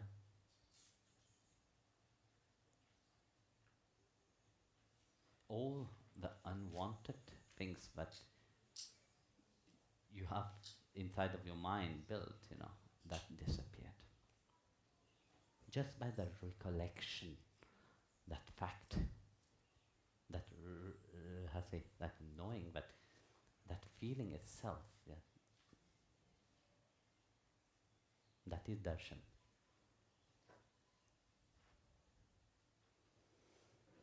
You can see in the story in Bhagavad, Dhruv Maharaj, no? You know the story of Dhruva? Yes. Who knows the story of Dhruva? Tell.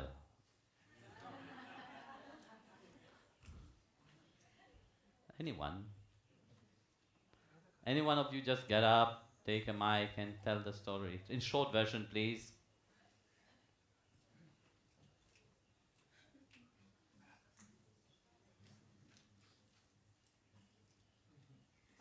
So,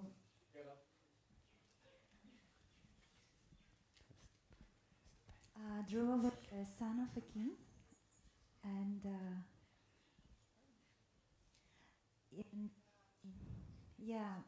the king had actually two wives, and the beloved wife, she didn't like Dhruva. So when Dhruva wanted to come to the king, to his father, and to sit on his lap, she said that you are not allowed. So you cannot come, and only my son can sit on the lap of the king. So he was really upset, and king did not actually protected him since he was the son of not beloved wife. So he went to the forest, and he met Narada first, right? Yeah, he met Narada in the forest, and Narada gave him the mantra Om Namo Narayana. And he started to meditate. Om Namo Vasudevaya. So he started to meditate, and to actually his goal was to attain the Lord, to concentrate on Him, and he was so much focused. He had single point in mind. And Bhagavan Narayana himself appeared in front of him and revealed himself to Dhruva. So basically he received God realization. Very good. So in short version, we wanted a short version, we didn't want a big version. So you see in Dhruv Maharaj life, he wanted to sit on the lap of the king, and he was refused. Then he said, the evil mother-in-law, stepmother, like always.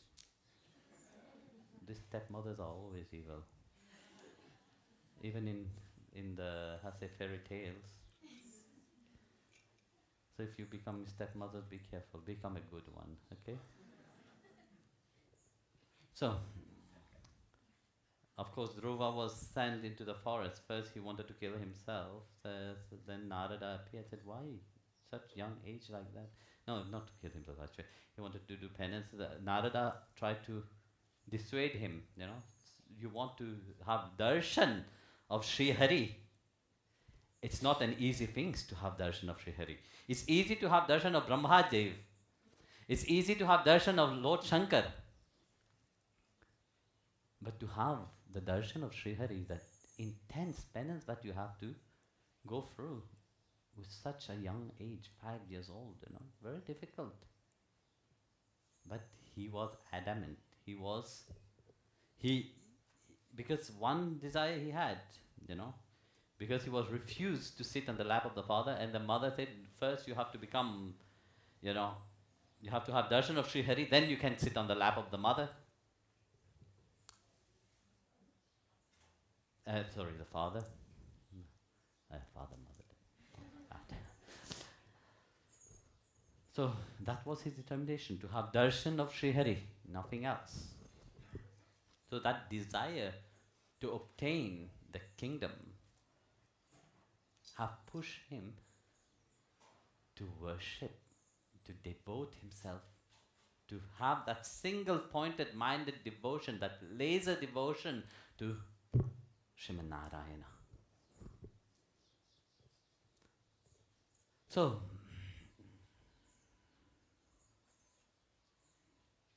when he did it, he had darshan of Bhagwan. What happened? All the desire, but he wanted to, you know, what he wanted to sit on his father's lap, you know, that desire was burned completely just by having the darshan of Sri Hari. So that's why this is bhakti. It's like jnana agni. You know, when you come for darshan, it's like a jnana agni, the fire of wisdom. That fire of wisdom, what does it burn? It burned all mundane desires, all unwanted desires which you have fashioned throughout lives, which you have built up even in this life itself. Forget about other life. In this life itself, you know, because everybody have told you, you know, you have to be somebody, you have to have this, you have to have that, you have to be like this to become somebody. I said, no, all this just by a glimpse, you know, of Bhagavan, you know, one is rendered free from this mundane desire.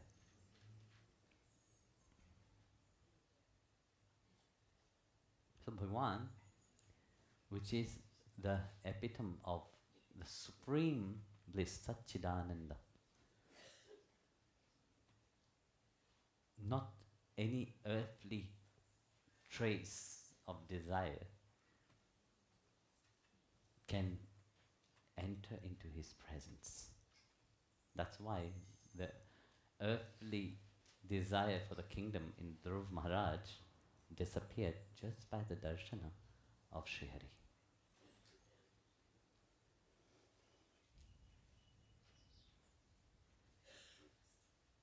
So one who have attained the grace of Sri Hari,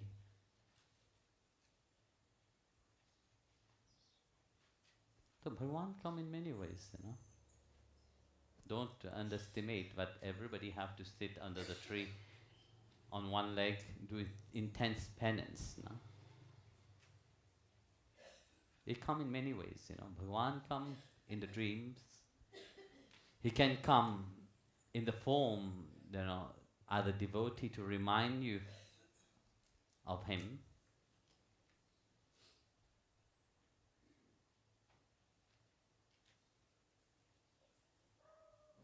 So sometimes people dream of Bhagavan, you know, in his divine aspect. You know? And sometimes he take devotee's aspect and come into your dream. He take the form of the guru and come into your dream.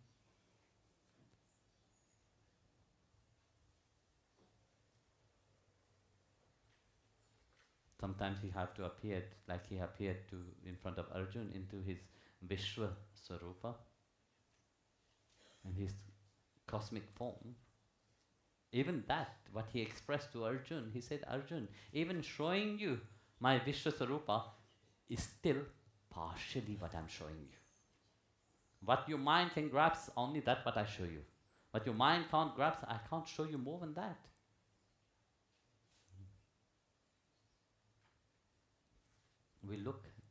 We have darshan through our lens also. Bhagavan will take that aspect to come to you.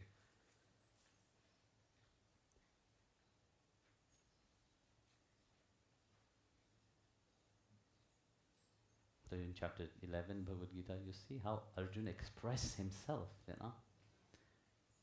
how he expressed that divine consciousness inside of him.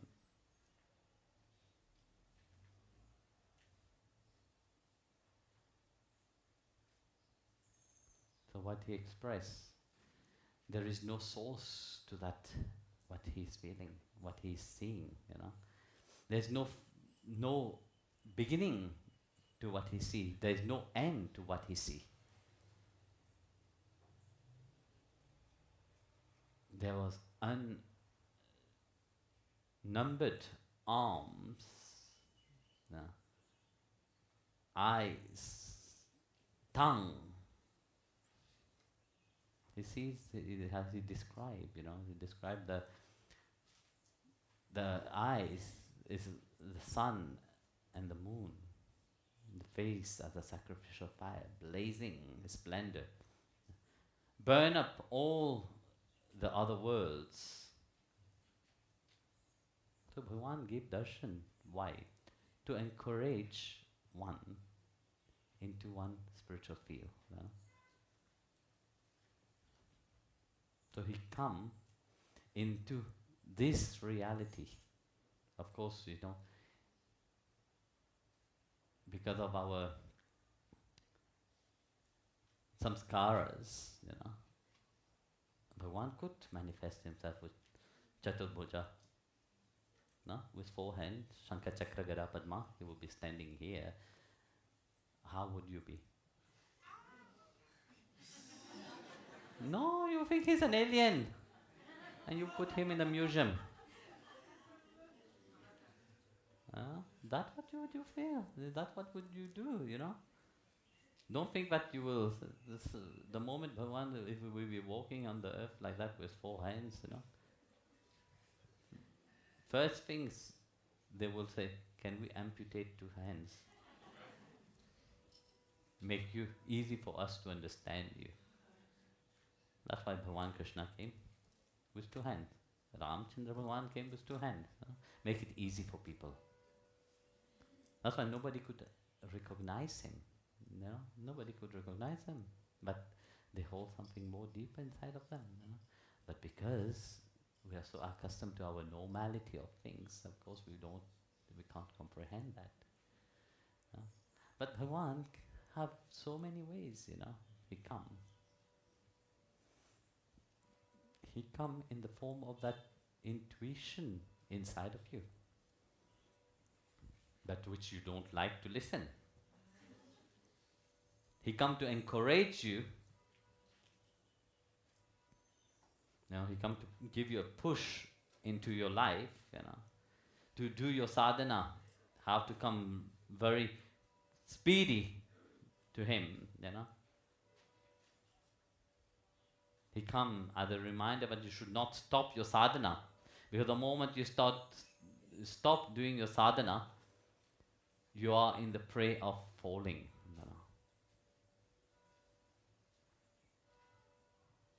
Then you feel, okay, I'm satisfied, now that's it. The moment you have that external satisfaction, you will lose, you will fall.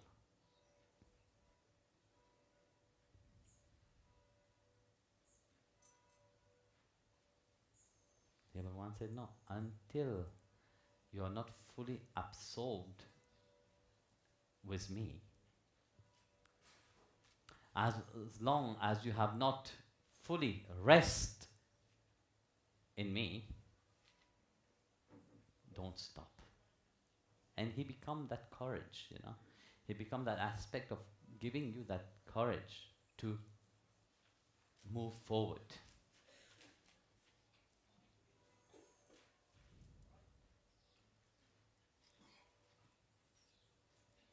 So he become that encouraging, when you're doing your sadhana. That is also an aspect of the divine that come to push you. That's why satsang is important.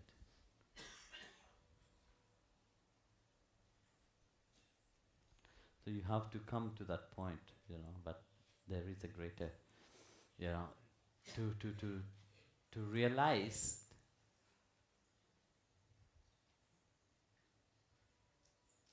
the to realize God, to realize the Supreme,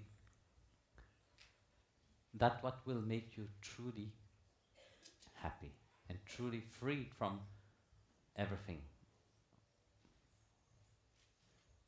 Just like in spite a house has stayed in the darkness, the moment you bring a small light into it, what happened? The darkness disappeared. In spite thousands of years, maybe in archaeological site, they have to dig down into the earth. Some old ruins have been down.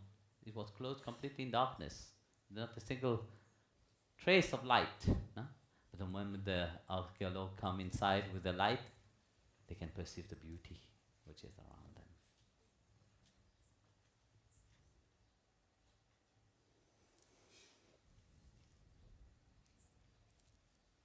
So when one is seated into love, one is seated into that blissful state, no? Sorrow can't be there. And happiness can't be there. Because somebody, when they say, I am unhappy, the moment you hear that word, I am unhappy, you know that they are far away from that light. The moment you see that a devotee start getting worried, you know they don't have trust. 1,000 you will tell them, don't worry, everything will be fine. They will never be able to hear that. Because inside of the mind, they have put on the pedestal that fear that they have.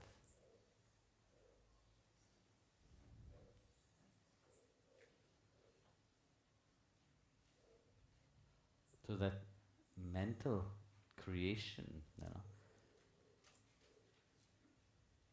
so when the mind is attached so much to that illusional connection, the mind becomes self-absorbed. The mind becomes obsessed. But can that mind attain the grace of God? Yes. If one truly wants to change.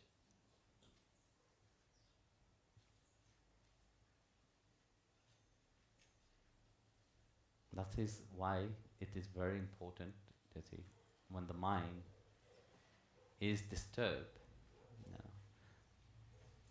It is important to be in the Sangha.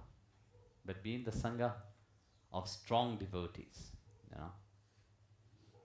Not be in Sangha with weak devotee, because you will also infiltrate your weaknesses upon other devotees. So when the mind is weak, be in satsang. Listen to the satsang. Let the mind be absorbed continuously in the satsang. Listen to the satsang, then means only one time I have listened. Oh, Guruji, I have listened one time. You have said that many times. I have listened to it one time. So I know about it. Many will say that.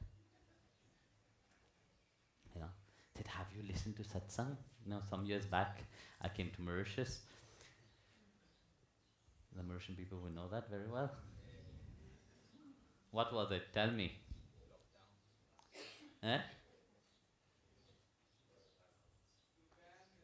Come on. Why? Come on. Bạn một sáng cô tự chỉ vini cô gì?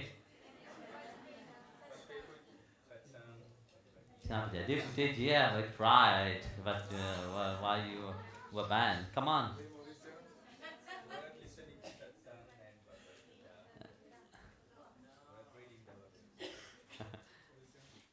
You see, I banned them from the temple. Because you see, if you call yourself a devotee, you should know what the Guru is teaching, no?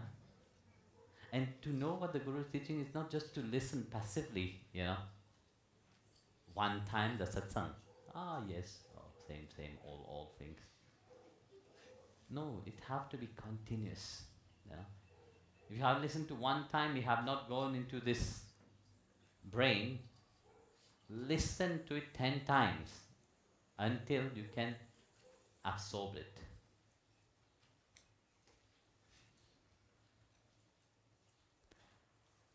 You know, once I visited another organization, also on the path of bhakti. You know what they do? They sit there and listen to their guru's teaching continuously. So then I was thinking, are they just listening only one time? Yeah. I asked the person, how many times did you listen to that? They said, Maharaj, I listen continuously to what my guru teach. And it is amazing, when you talk with them, they know about the teaching of the guru. And they can discuss it with everybody. Whoever asks questions, they can discuss about it, because they have assimilated, they have meditated on it, and then they release it little by little. Just like Shiva trapped the Ganges, and then Bhagirath said, now you have to release. But release it little by little. No? Not in big, massive, full force, no? But just let it out. So like that, you see, the satsang is the same. You know, if you listen it to one time, it went inside, it disappeared. You have to keep listening so that you can help somebody else. You can let that knowledge, little by little, flow through you.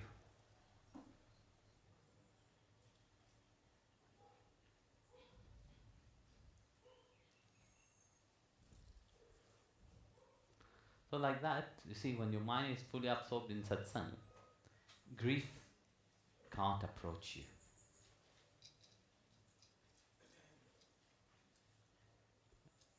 As it is said, those which is absorbed in satsanga, it is impossible, absolutely impossible, but any grief can approach that devotee. Why? Because you see, the devotee, whatever will be, they will know that there is the divine hand into that. There's something that I have to learn into that. And you don't get attached to it. You don't see it as something terrible. The moment you see it as something terrible, then you're already into the doubt.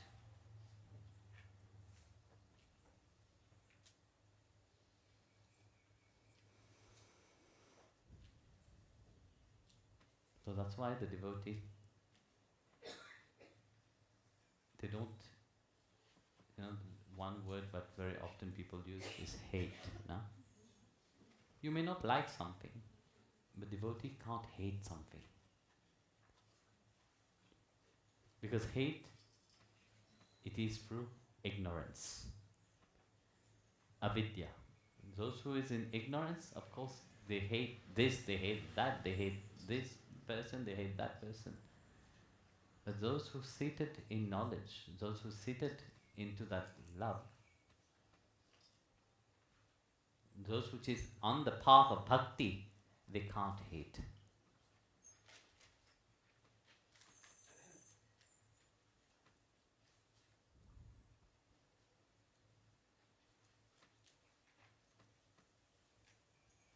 So why they can't hate? Because the knowledge which the Guru have given make the devotee perceive that it is Sri Hari which is seated in everybody's heart. And if you know what Sri Hari is in that heart of somebody, then how can you hate somebody? Only when you are ignorant that you don't know that God is the same Sri Hari which is inside of you, the same Sri Hari that you are worshipping and serving, the same Sri Hari is in his creation itself.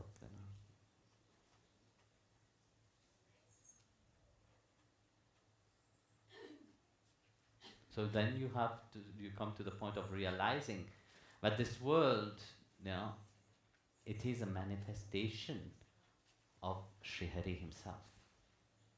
All the movement, all the action is only his Leela. But that is Uttam Adhikaris. This is only great devotees, who have that deep understanding. But everything, it is only his Leela. Those little devotees, which is still one foot in the spirituality and another foot into their own pride and ego, of course they are the one which is all constant fighting to justify themselves.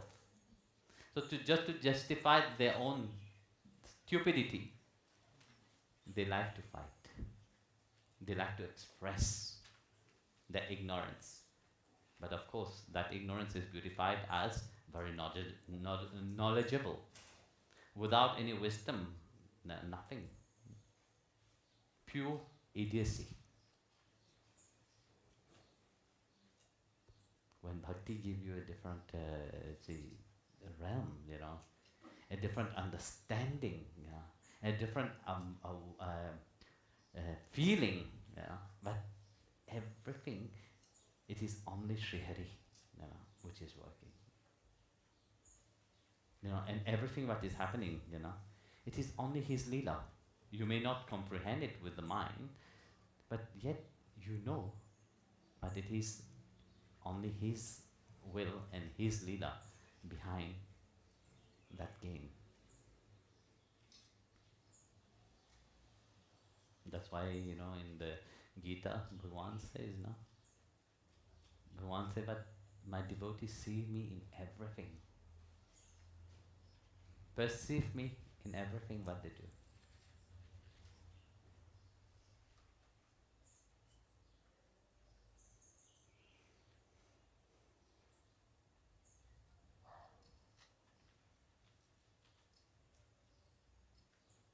So Bhakta said, I see my sweet Lord Sri Hari everywhere. That's why Arjun expressed himself, said, I can see you everywhere. But it's not only that Virat Swarupa, That Virat Swarupa is form young, What Arjun perceived is that everything was only Sri Hari, nothing else. And that is the great devotee can perceive that, And the great devotee themselves continuously remind themselves of that, You see, when we meet somebody but we don't want, what is in our mind? Firstly, you judge, Secondly, because you don't know, you judge. You project your own limitation upon that. Once you get to know, then you stop feeling guilty. There was once a sadhu. He was, did I tell the story? He was walking on the beach. No? You sure? Huh? Okay. Let me just pop in my head. Once a sadhu was strolling on the beach. As he was walking, he saw an elderly lady with a young man on her lap on the bench. Next, there was a bottle of wine. Inside of his mind, he said, chi, chi, chi, chi, chi, Ram, Ram, Ram, Ram, Ram, Ram. What kind of people is that? They are very indecent people. Look at her age and look at him.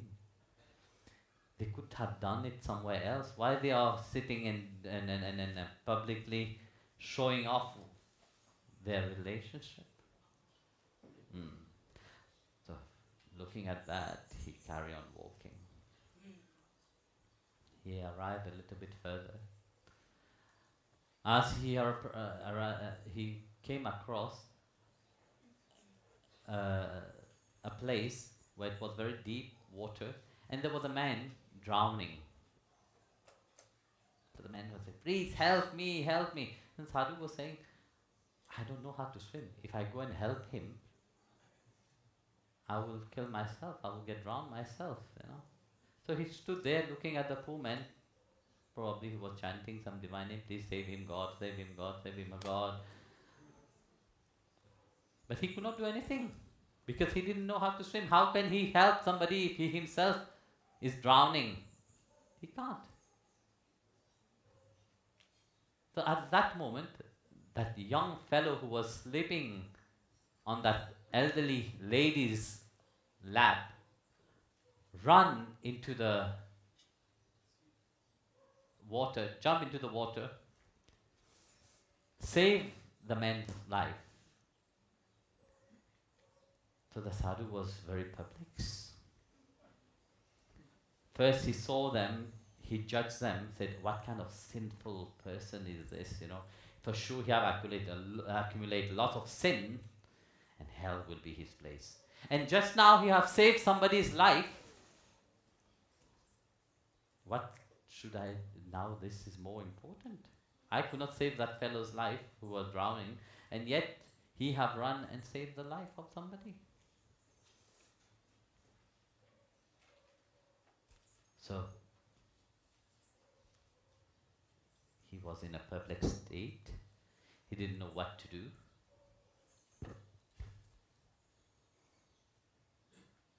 What did he do? He went and asked him, who are you? That's what he asked. And the fisherman said, Maharaj, forgive me, I'm in this state, but I'm a fisherman. I've been fishing for a few days into the out sea, and I just came back to the shore. And that lady is my mother. She have heard that I have come, I'm coming, and she have rushed from home, and she brought some water in that bottle because we don't have anything else. Whatever bottle she have found, she just put water and brought it to me. And I was so tired that I slept on her lap. So hearing that, the sadhu was devastated. Because in his mind, he judged. In his mind, he have criticized, you know, without knowing what is the reason behind, you know. Everybody do that. The whole world do that. The same things the whole world does, you know. They judge without even knowing what is behind, what is the true reason. You know, what we see is always limited. We can't trust these eyes. We can't trust our mind. Because what we see, it is not real. Because in everything, like Bhagavan Krishna said, no? In every good there's equally bad, in every bad there's equally good. What do you want to see?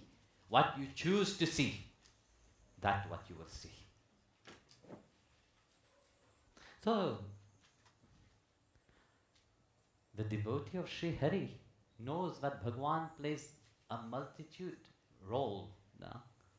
He plays the role of the bhakta, he plays the role of the guru, he plays the roles of the dog, he plays the roles of the trees, he plays the roles of each one. You know? It is only him. But that is high devotee, because those devotee which is not, their mind is not saturated with the remembrance of Sri Hari, they see only partial. They see only God in the deity only. They see God only in people that they love, you know. But no. Sri Hari, for great devotee, they see Sri Hari everywhere. That's why the true saints, they don't have any judgment on anybody. Everybody is welcome. However they are welcome. They don't judge anyone. Whether it is somebody, you see, when you look at, when you read the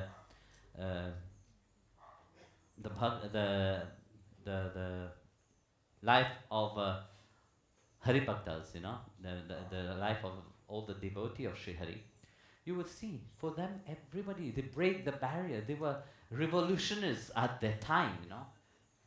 Dhyaneshwar, for example, was a great revolution at his time. He break all the barrier between the caste system, the low caste and the high class. No, everybody was equal. Tulsidas, he was a great revolution of his time. Kabir Dev was a great revolution of their time, you know, because they didn't want, for them they were seated into, they are great devotee of the Lord, they sit in Bhagwan himself, you know. The mind is fully absorbed in him. So wherever they see only him. For them, they wanted everybody to realize, but what I see my sweet Sri Hari everywhere. So it is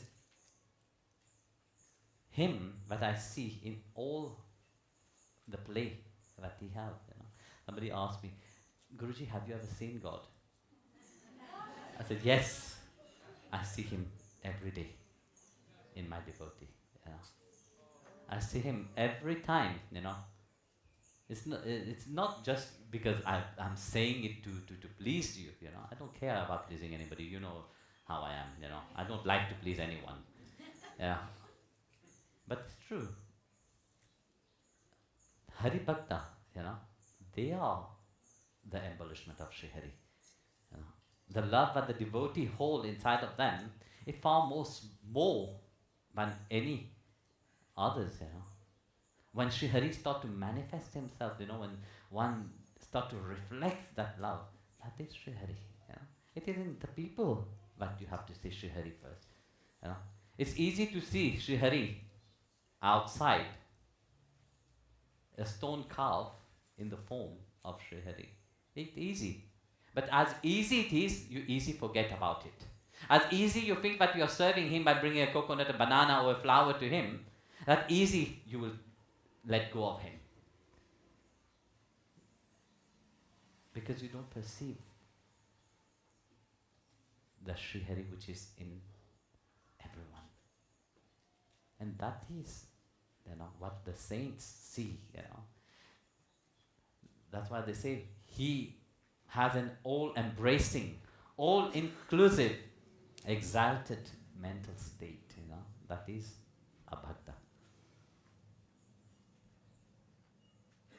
So it's not just an expression, you know.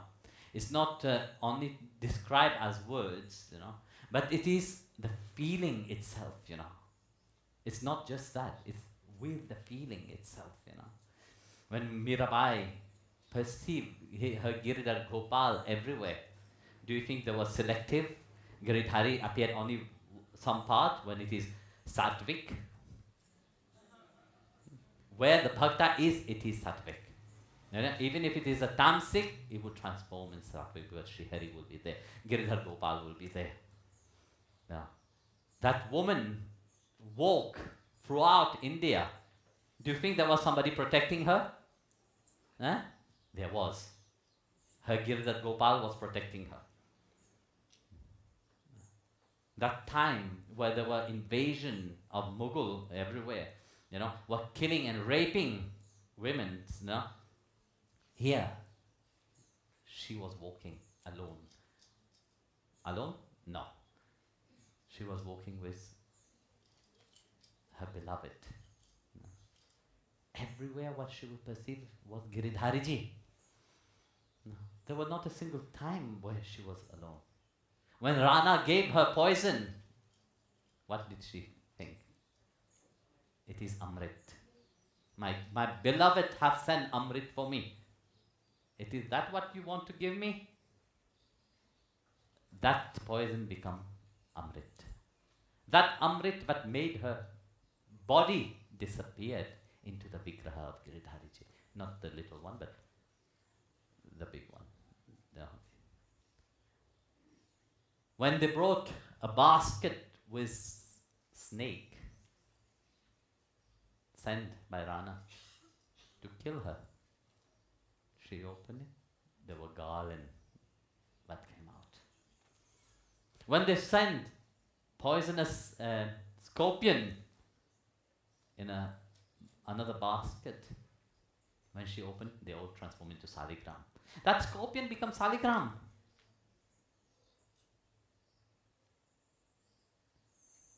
So such is the bhav of those great devotees who perceived Bhagwan in his creation. Chaitanya Mahaprabhu was always dancing everywhere, with the trees, with the animal, everywhere. Why? Because he was fully absorbed in intoxication of seeing his Krishna in everything. They are model of bhakta, not only in one, but everywhere. It transcends that limitation which the mind put, And not only that, Kabir Das, Ravi Das, Ram Das, some of the great, not only in Hindu tradition, because Bhagwan is not Hindu only. You find him in all other tradition, other culture also. Those great souls who have perceived that, they were also absorbed into that divine madness of love. When you read what Rumi wrote, he was in deep ecstasy. When you see what Hafiz wrote about, he was also being absorbed into that divine madness of love. And this madness of love, only great bhakta can enjoy that state, There is no judgment where your mind have transcend this realm of limitation and seated into that absolute of pure love. That's why Tulsidas said, Siya Ram Maya Sab Jaga Jani Karahu Param Jori Joge Pani. So which means knows everything as Sri Ram. Sita Ram, and with folded hand do prostration to old and to everything. It didn't say only to devotee. When you see the tilak on their head, you greet. They say no, prostrate to everybody, knowing that Sri Ram is in everyone. What he's reminding here, have that respect for each another. I'm not telling you to love each another. No, you may not like each another, it's fine, but at least respect each another. Knowing that it is Sri Hari inside everybody. It's easy to respect people when they respect you. No. Difficult to respect people when they don't respect you. But try. The moment you can respect somebody who don't respect you, the moment you can love somebody who don't love you, then you will know that you are really a true devotee. Then you will know truly, you are truly loving. Like he said in the Bible, what the use of loving those who you love? You see, all the great soul has spoken only that language of love, Love for the Supreme Lord, Love Bhagwan in his creation.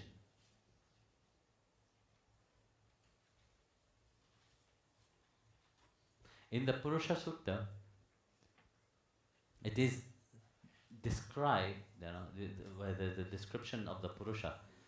Said the Purusha have 1,000 heads, 1,000 eyes, 1,000 feet. So you can see that also in Bhagavad Gita, chapter 13, verse 13 of Bhagavad Gita. It also said, with hands and feet everywhere, with eyes and head, mouth everywhere, with eye, no, ears everywhere. He exists in the world enveloping all. So Krishna said to Uddhava,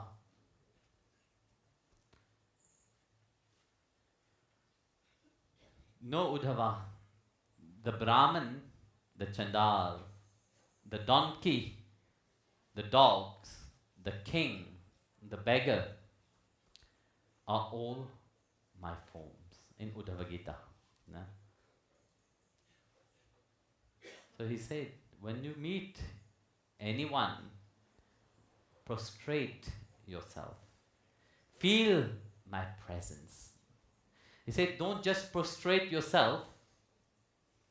He said, feel my presence. Because very often we hear only one part. And Guruji have said, prostrate myself, let me do it. No. He said, do it with feeling. Yeah. More than prostrating on the outside is the feeling which is the most important. So that's why, he said to Uddhava, know that all these are only my creation. All these are only me. So prostrate yourself,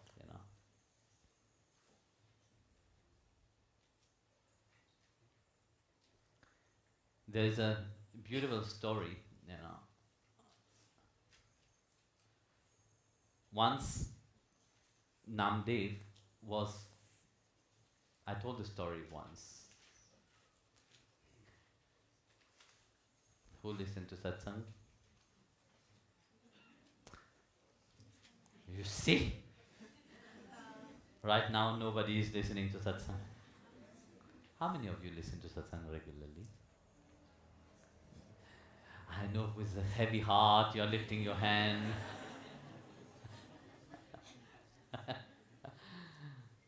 There is this beautiful story once Namdev was about to eat. So he has put on his plate the chapati. And as he was closing his eyes and singing, praising Vitthal, a dog came and steal the chapati and start running. You remember? So as he was running, Namdev, in place of getting angry, what he did? He took the pot of ghee and started running behind the dog. Yeah. What did he say? Oh, Vitthal. My dear Vitthal, in the form of the dog, you forgot to take the ghee.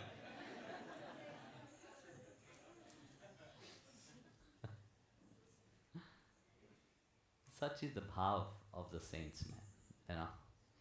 Such is where they perceive Bhagwan, in everything. Taking the pot of ghee, running behind the dog, saying, Vitthal, please be careful, don't eat it dry. It will be, you will have sore throat. It will not be good for your throat.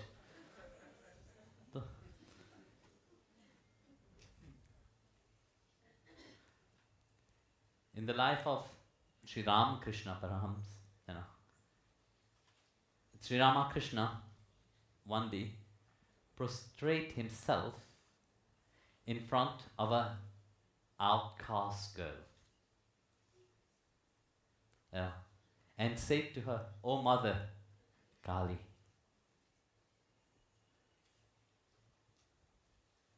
So you see, like that the saint, once I was telling a beautiful story of a saint, a Russian saint actually, Serafim Vritsky, from Britsa, St. Petersburg. There was something that happened in his life. He lived in the last century. And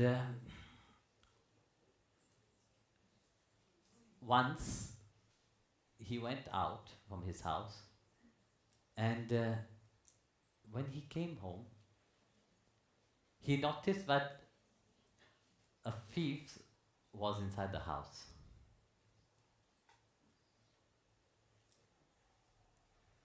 So, what did he do? He prostrated in front of him and said, please wait. He packed everything that was in his house and give it to him. Said, please take this.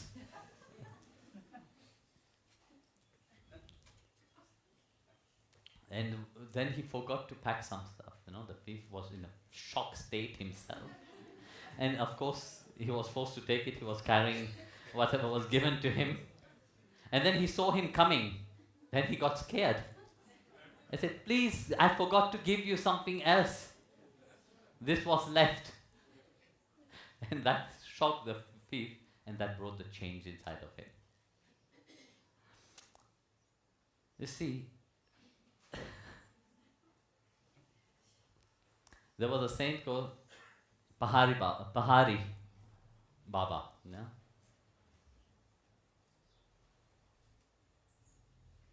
So he also prostrate himself in front of a thief who was stealing all his utensils. And he said, O thief Narayana. He addressed the thief as Narayana. Said, O thief Narayana, please accept these things. I never knew that thief Narayana was in my cottage. Eknath Maharaj, one day he was walking, he voluntarily, there was a thief following him. He went bathing and there was a thief looking at him. So then he noticed him. So happily he take his ring from his hand and give it to the thief. And said, please, Srihari, take that ring.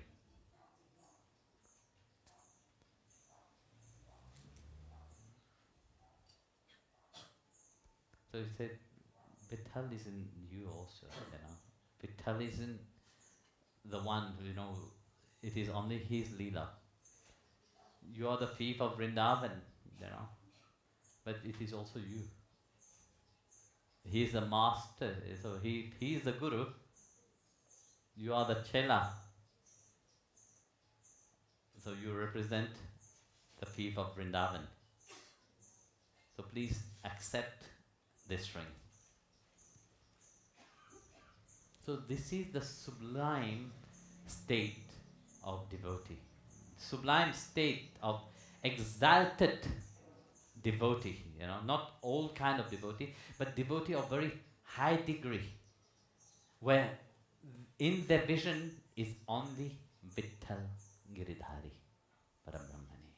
They know that Parabrahmani is the same Vitthal Giridhari which is seated in everybody. That is the word Parabrahmani, which is beyond all understanding, but even the Veda can't comprehend, can't describe him. And that is Parabrahmani which is doing his Leela. That Vitthal Giridhari, which is doing his Leela in his creation itself. They have that equal vision.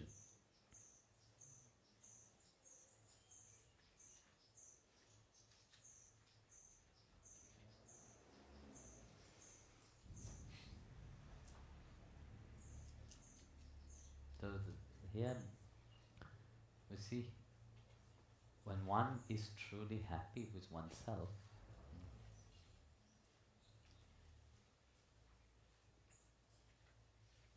when you are happy with yourself, you don't need anything else to be happy. You don't depend on anything on the outside. You don't depend on any object to make you happy. You don't depend on any pleasures of the outside to make you happy. You don't depend on anything but is imperishable, which is perishable actually. Because at the end, everybody will cry. The husband will cry for the wife, the boyfriend will cry for the girlfriend will cry for the boyfriend, mothers will cry for their children.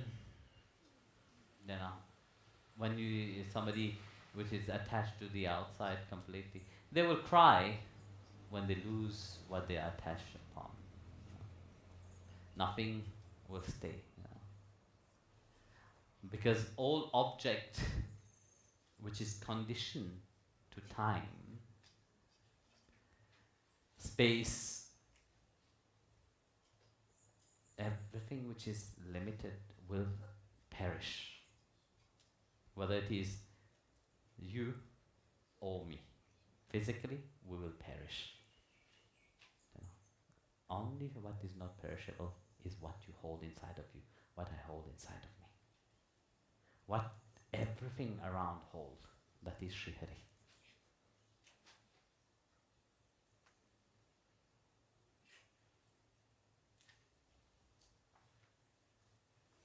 So, if you look for eternal happiness in human being, if you are looking for true happiness in things, you will not find. It is not out there, but you have to find that true happiness. You have to dive inside of you. It's not in somebody, it's not in things, it is inside of you. You are that embellishment of that divine divinity. Sri Hari is seated inside of your heart. Find him. Before you find him in temples or anywhere else, find him in your heart. Moment you find him inside of your heart, that feeling, you will see him everywhere. This is the same feeling the sages and saints, could worship the tree, the plant. For example, Tulsi is worship. The cow is worship. No? Why? Because the saints and sages have perceived that the essence behind the external, it is Sri Hari himself. That essence that we are worshipping.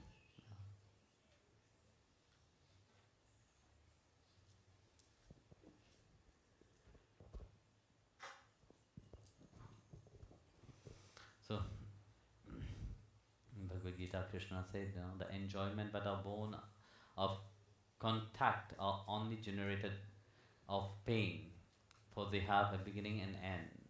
O Kantaya, the wise man does not rejoice in them. Bhagavad Gita, chapter 5, verse 22.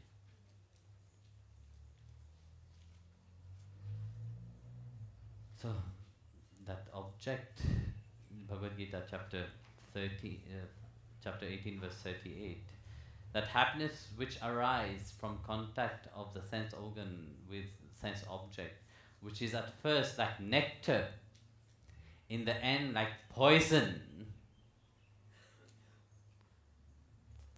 So you see, at the beginning it's like nectar, beautiful, pleasure, you're enjoying it, and then after that you regret, you cry.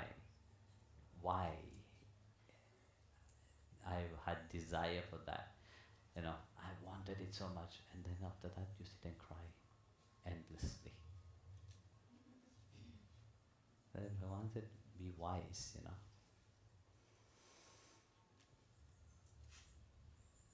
So like that Bhagavad Gita is full, Chapter 5, verse 21, with the self unattached to the external contact, he find happiness in the self. With the self engaged in meditation of the Brahman, he attained the endless happiness. Gita chapter 3, verse 17. The man who rejoices only in the self, who is satisfied with the self, who is incontent in the self alone, for him verily there is nothing to do. You see, he didn't talk about anything else.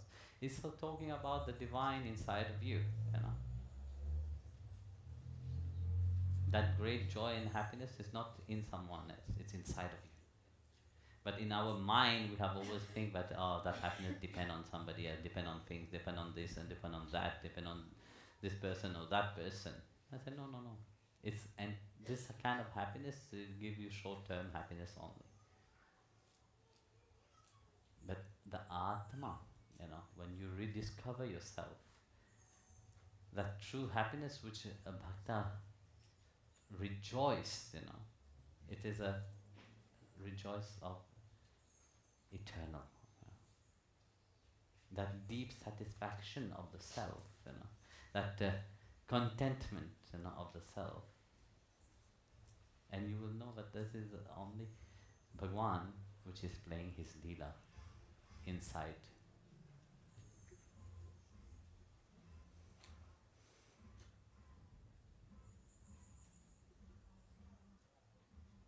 So that's why I said, let go of all the vasanas, all that drive you towards the outside, towards this external knowledge. This is ignorance only. And that ignorance have two faces, One face which is veiling power, the power that screen the man from his real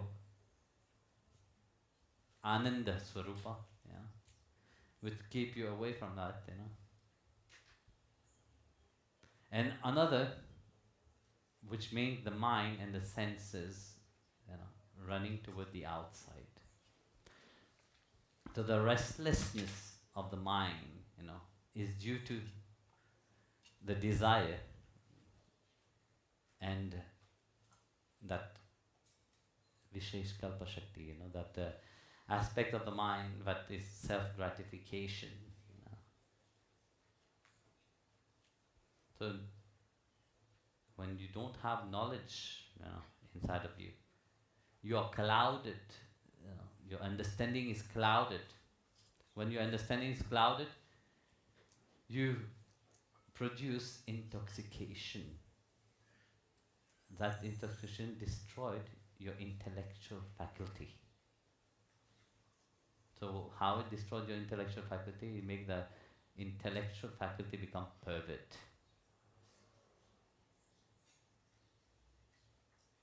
It becomes barren. It becomes void. It becomes useless.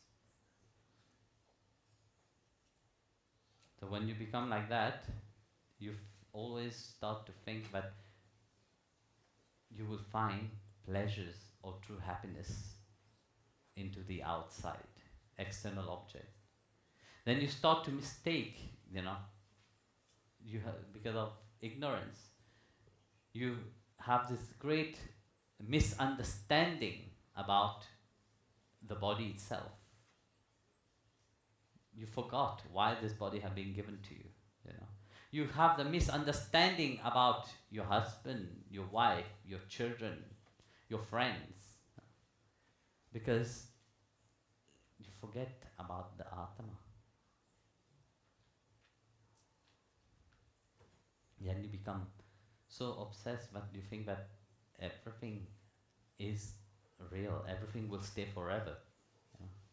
But you don't know that in fraction of seconds everything can change. Now, look, example in nature is given every day. These poor kids,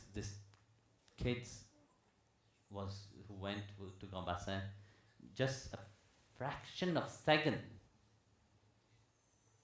they were killed. Turkey, fraction, 17 seconds, everything was down. In fraction of seconds, your life can go upside down, That's why find that relationship with Bhagwan inside of you,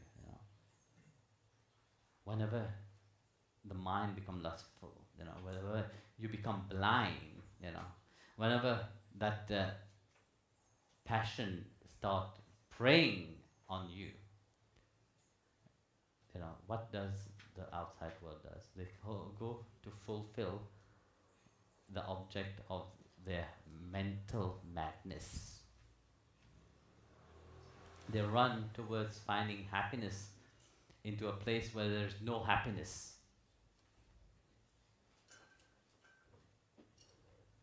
They become obsessive, about the perishable things. Oh, how beautiful I am. Look all my muscle. Yeah. That was muscle. You know how muscle I am, you know.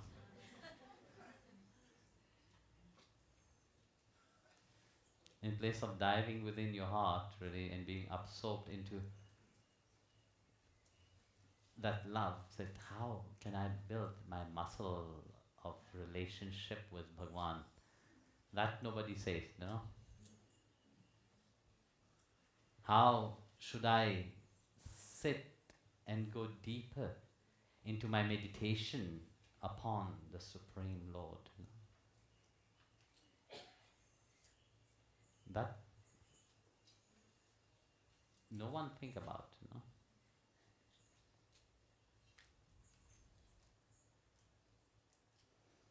So how would they think that devotion will arise inside? No, if you don't engage, devotion will not. Concentration will not. How? Forget about meditation then.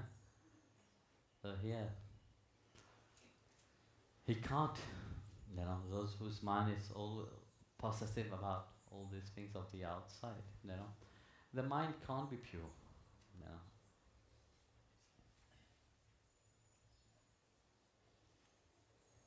So even if they want to think about purity, you know, and alloyed happiness, they can't, because for them it's only external objects.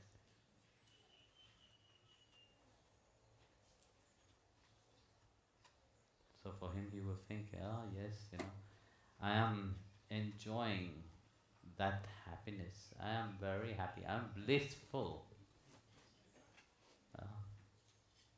Daily he will be chanting that, you know.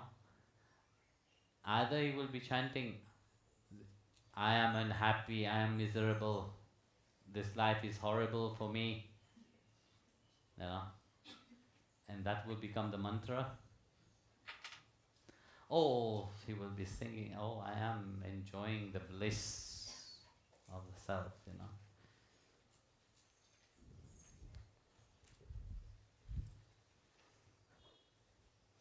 So very often people say, you know, if I have all these things, then I will be happy.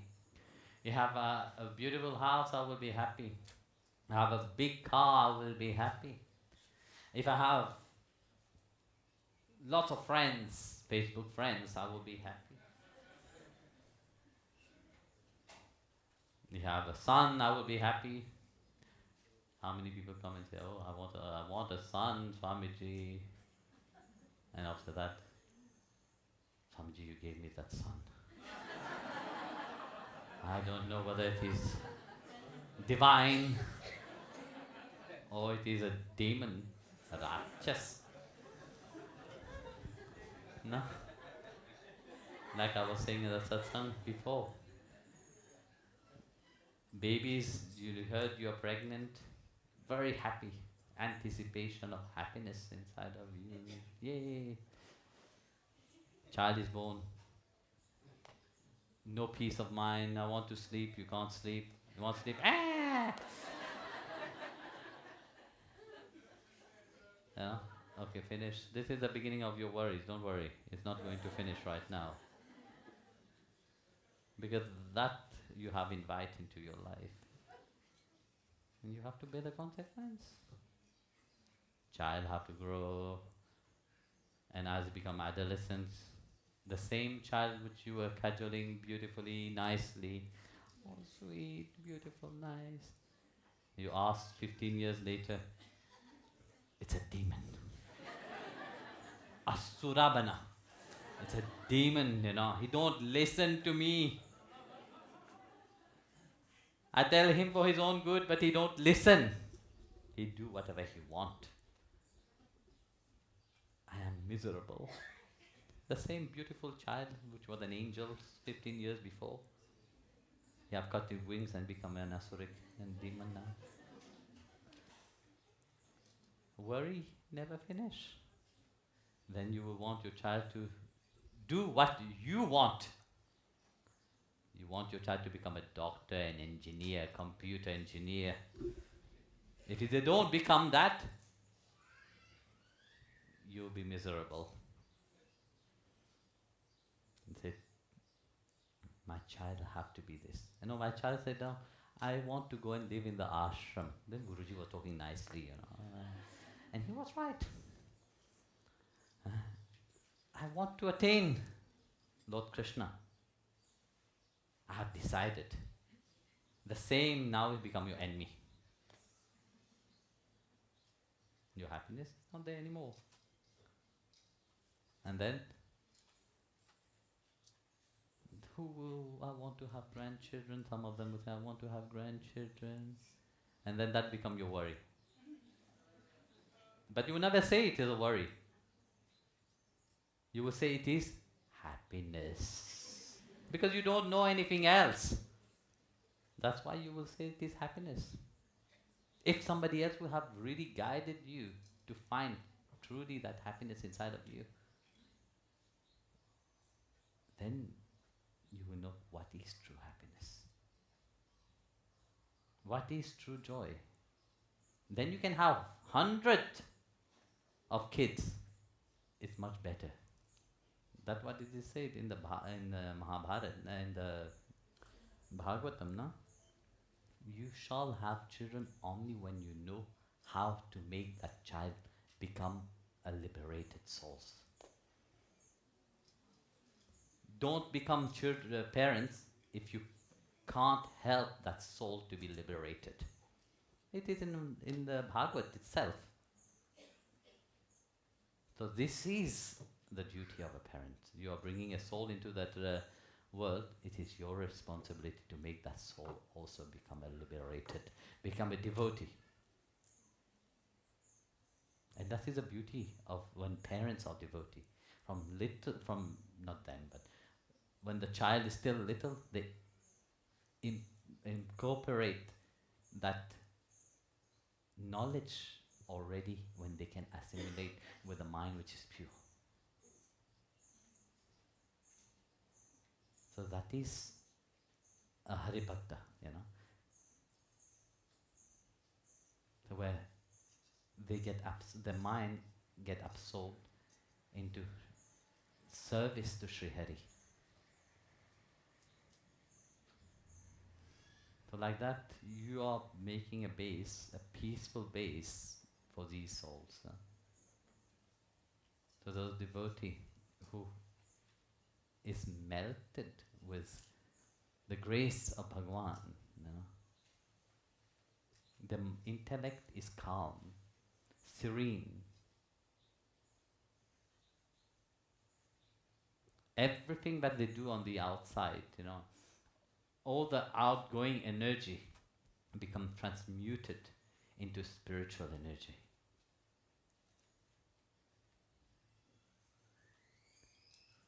The bhakta get their help and strength from their sadhana, from their upasana, from their japam.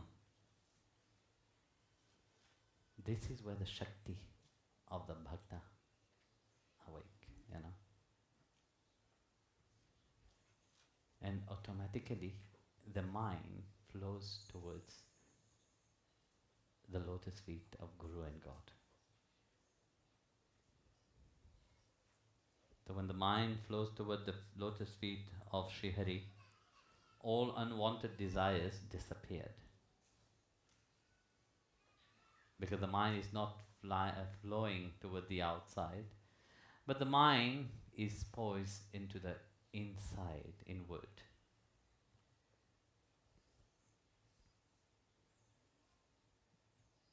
Then one start to enjoy that happiness within. One start to be delightful into the Satchidananda of Sri Hari.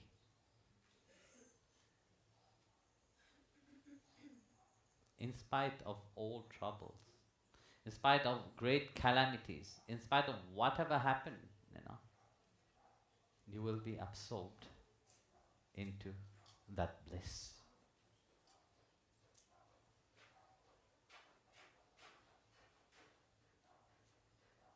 So that's why I said the devotee get intoxicated. This is divine intoxication. It is also an intoxication, but you see the point is that external intoxication lasts for a short time. Internal intoxication, very dangerous.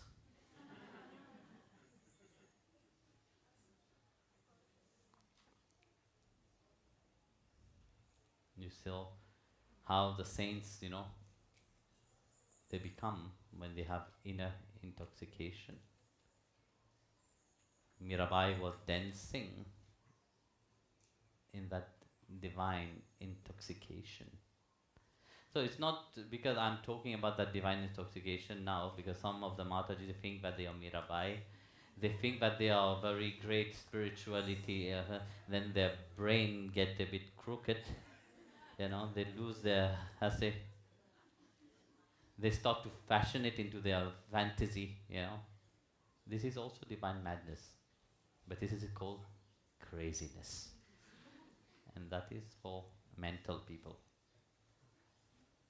Because you see, when it is divine intoxication, it is that immense love inside of oneself. It's not an external thing. You will be dancing, yes, but there is not what I can. There's not this I, my, mind. It is inside of your heart. Otherwise, for those who have this crazy of the outside, they go external madness, and they explode the cable inside of their brain and can't do anything for them.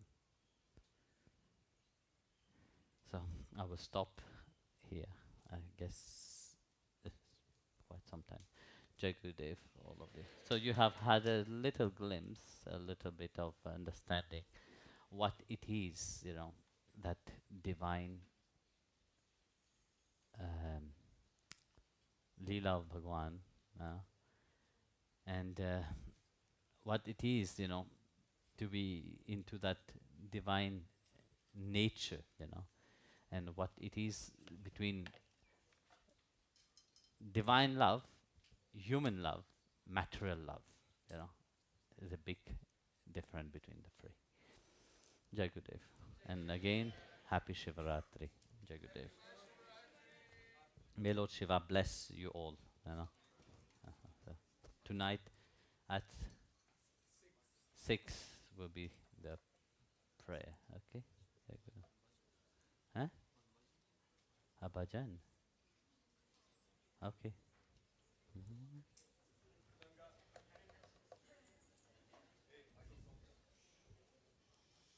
Oh my goodness, there's a variety of bhajan.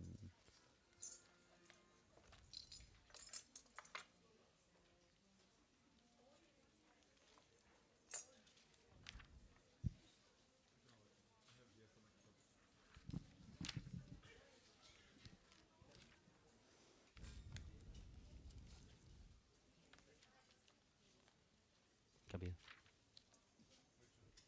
I don't know. Satguru Allah.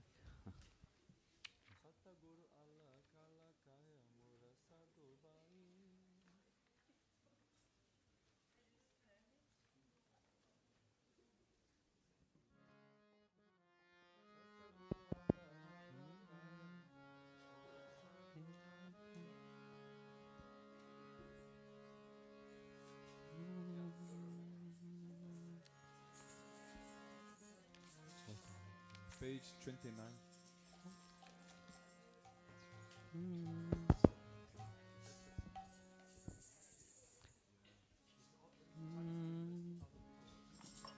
Where's my thing?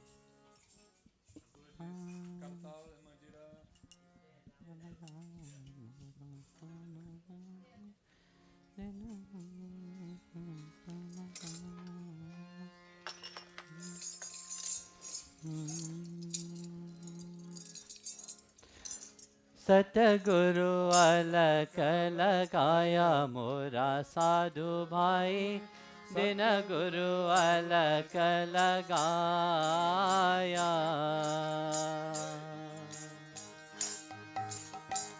सतगुरु अलख मोरा साधु भाई, दिन गुरु अलख लगाया।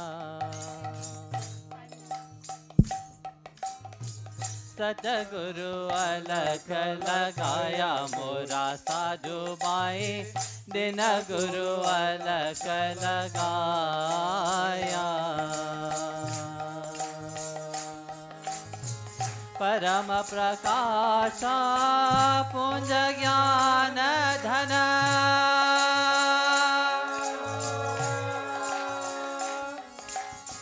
परम प्रकाश पुंज ज्ञान धन, गत भीतर दर्शाया मोरा साधु भाई, गत भीतर दर्शाया मोरा साधु भाई। सतगुरु अलख लगाया मोरा साधु भाई, दिन गुरु अलख लगाया।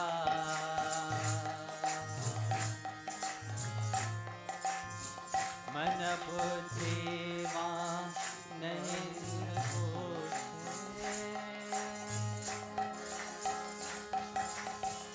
मन बुद्धि वाणी नहीं पूछे, वेद कहत संग काया मोरा साधु भाई, वेद कहत संग काया।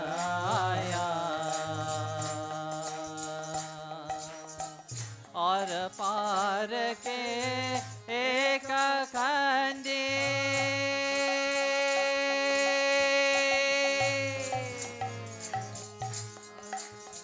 और पार के एक खंडी, नेति नेति कह गाया मोरा साधु भाई, नेति नेति कह गाया मोरा साधु भाई।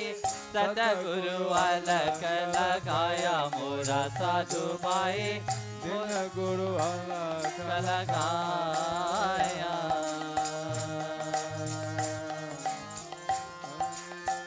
दिल में तेल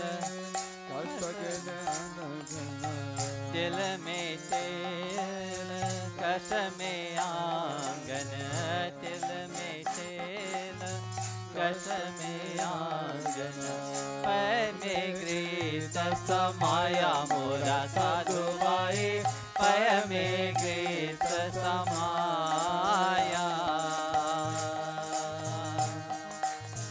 शब्द में आता, शब्द में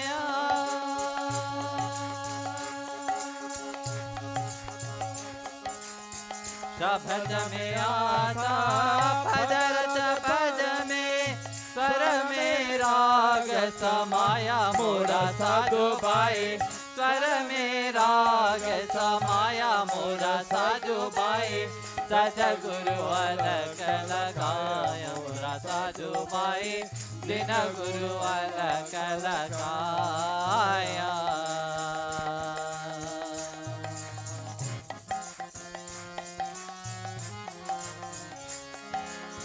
हिच में आकुल तार था,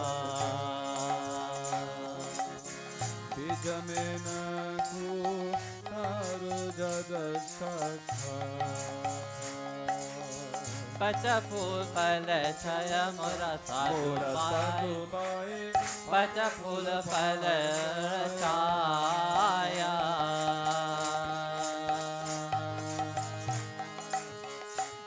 आत्म में है परमात्मा,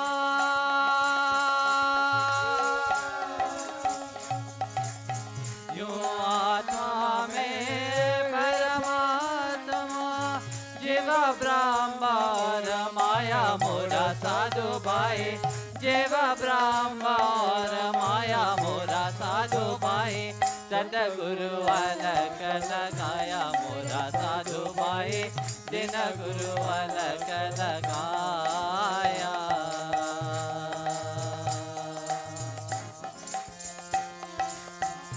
जप तप नेम व्रत और पूजा जप तप नेम व्रत और पूजा सब जंझर छुद धाया मोरा साधु भाई सब जंझर छुद धाया कहे कबीरा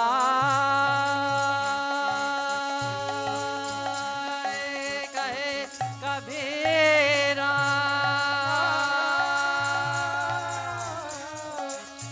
कहे कबीरा कृपालो कृपा करो कहे कबीरा कृपालो कृपा करो निज स्वरूप दर्शाया मोरा साधु भाई निज स्वरूप दर्शाया मोरा साधु भाई सतगुरु अलग लगाया मोरा साधु भाई दिन गुरु अलग लगाया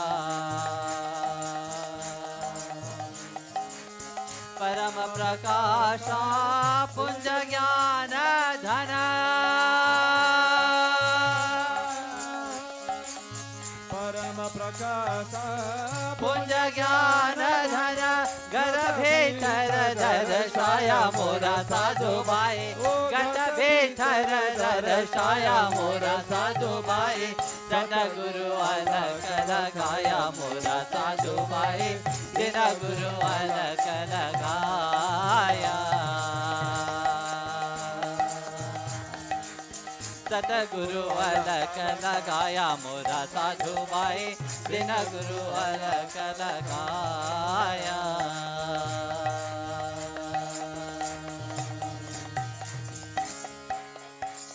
सतगुरु अलग लगाया मोरा साधु भाई दिन गुरु अलग लगाया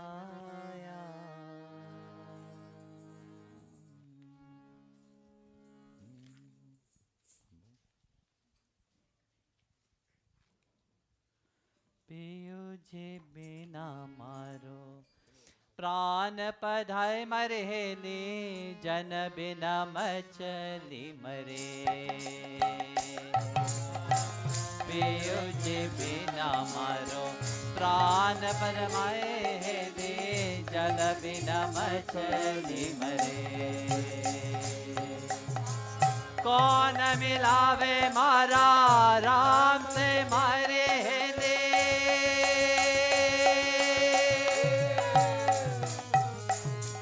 कौन मिलावे मारा राम से मारे हेले रोए रोए रुदन करा महेरी वो आओ हमारा दे अब मने लागो भजन वालो भान महेरी वो चालो साहेब जीर दे पियो जी बिना मारो प्राण पर मरे ली जल बिना मछली मरे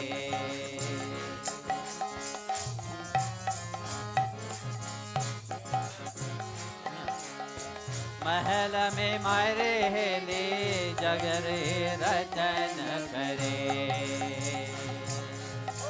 के तो सुतिया रंग महल में मरे ली जगरे जतन करे कौन मिलावे मारा राम से मारे हेले कौन मिलावे मारा राम से मारे हेले रंग भर सज विचवो महेरी वो आओ हमारा दे मदाने लागो भजन वालो मान महेरी वो चालो साहेब जीर दे पियो जी बिना मारो प्राण पर मरे ली जल बिना मछली मरे चोज पिता सासो मरे ली चोरी दो रंग बरसे चोर दीप हर सास मारे हेली चोरी दो रंग बरसे जो जो पीताम्बरा ओ धन मारे हेले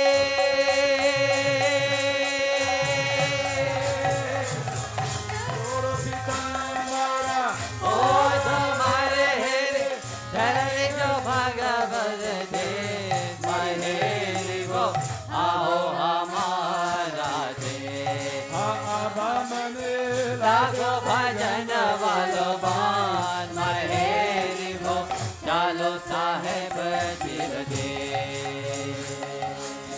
पियो जी बिना मारो बान कर महेरी जल बिना मछली मरे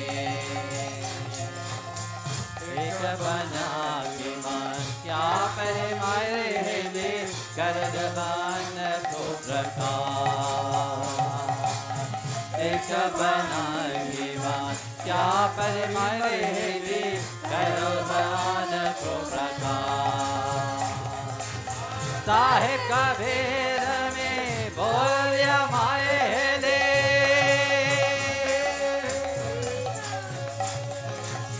साहेब का भेद में बोलिया मारे हेले वो तो सुरीरे वालों के महेरी वो आओ हमारा लागो भजन वालो बान महेरी वो साहे साहेब चिर दे पियो जी बिना मारो प्राण पान महेरी जल बिना मछली मरे पियो जी बिना मारो प्राण पद महेरी जल बिना मछली मरे कौन मिलावे मारा राम से महेरे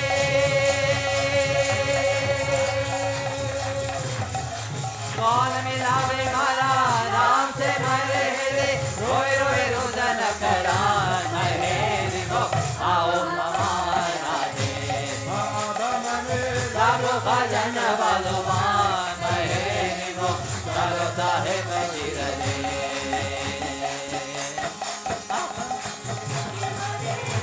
भजन भगवान महेरी को भावता है बचिर दे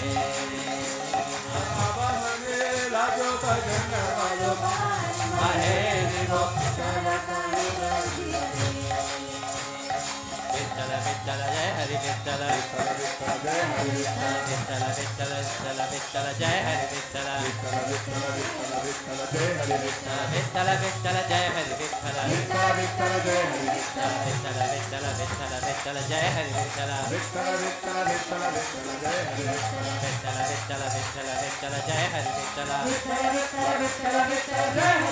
विठ्ठल विठ्ठल जय हरि विठ्ठल विठ्ठल विठ्ठल विठ्ठल विठ्ठल जय हरि विठ्ठल विठ्ठल विठ्ठल जय हरि विठ्ठल विठ्ठल विठ्ठल जय हरि विठ्ठल विठ्ठल विठ्ठल जय हरि विठ्ठल विठ्ठल विठ्ठल विठ्ठल विठ्ठल जय हरि विठ्ठल विठ्ठल विठ्ठल विठ्ठल विठ्ठल जय हरि विठ्ठल विठ्ठल विठ्ठल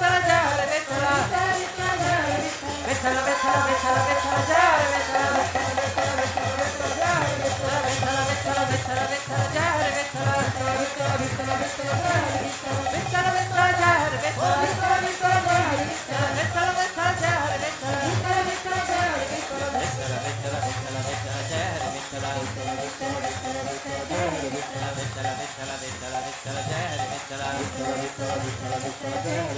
विठ्ठल विठ्ठल जय हरि विठ्ठल विठ्ठल विठ्ठल विठ्ठल विठ्ठल जय Hari Vitthal Vitthal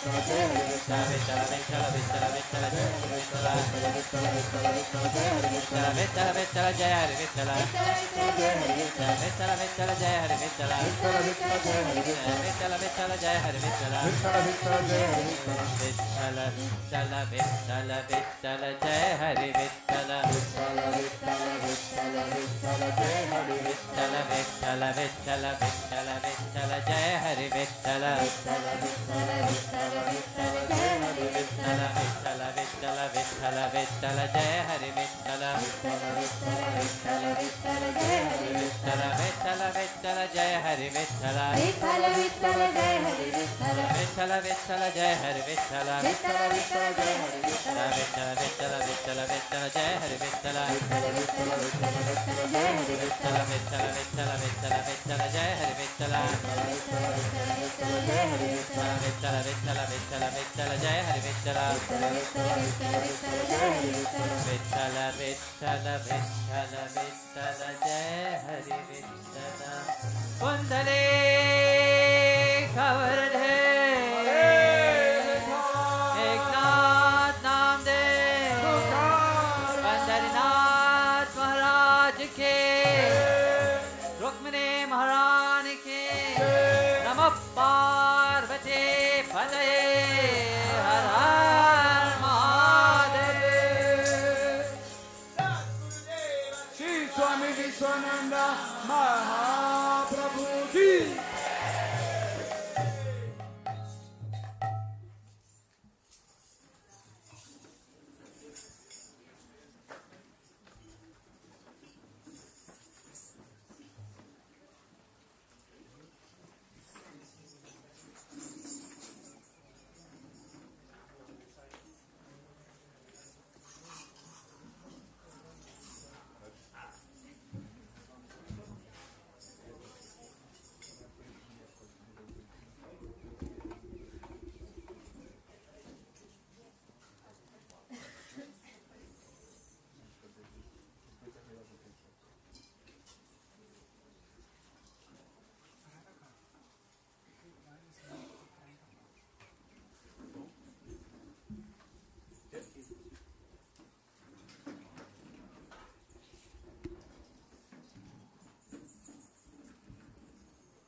Jai Gurudev, everyone, and everyone at home. As usual, it was an incredible sharing of many secrets. And I'm sure for all of you, you can see how very simple it is. What Guruji was repeating again and again is how simple it is. Susukam karte, it says, it is easy and it is pleasant to enter into this loving relationship. And so I'm sure that you have all enjoyed. And as it is one of the easiest ways to show your gratitude to this ever-expanding work that is happening in Bhakti Marga. And as such, you can pledge in service, you can pledge in your contribution towards the ever-expanding work. So I'm sure you've enjoyed, and I'm sure you here have enjoyed. Have you enjoyed?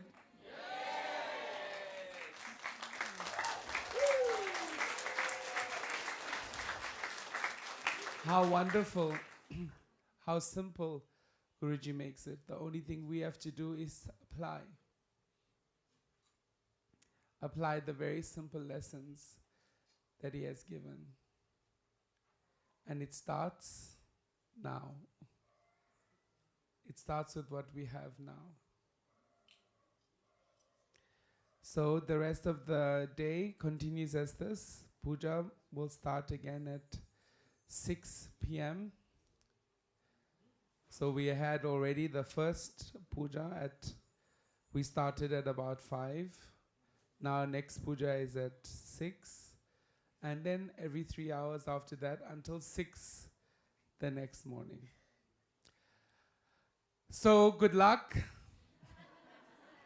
staying awake and keeping, it's an opportunity to practice our focus. and to see that we have the objective. The objective is right in front of us. So you have the chance to practice that and to see what is more important, what is more beautiful than what is already present. So enjoy the rest of the day, and happy Mahashivratri to you and to you. Jai Gurudev.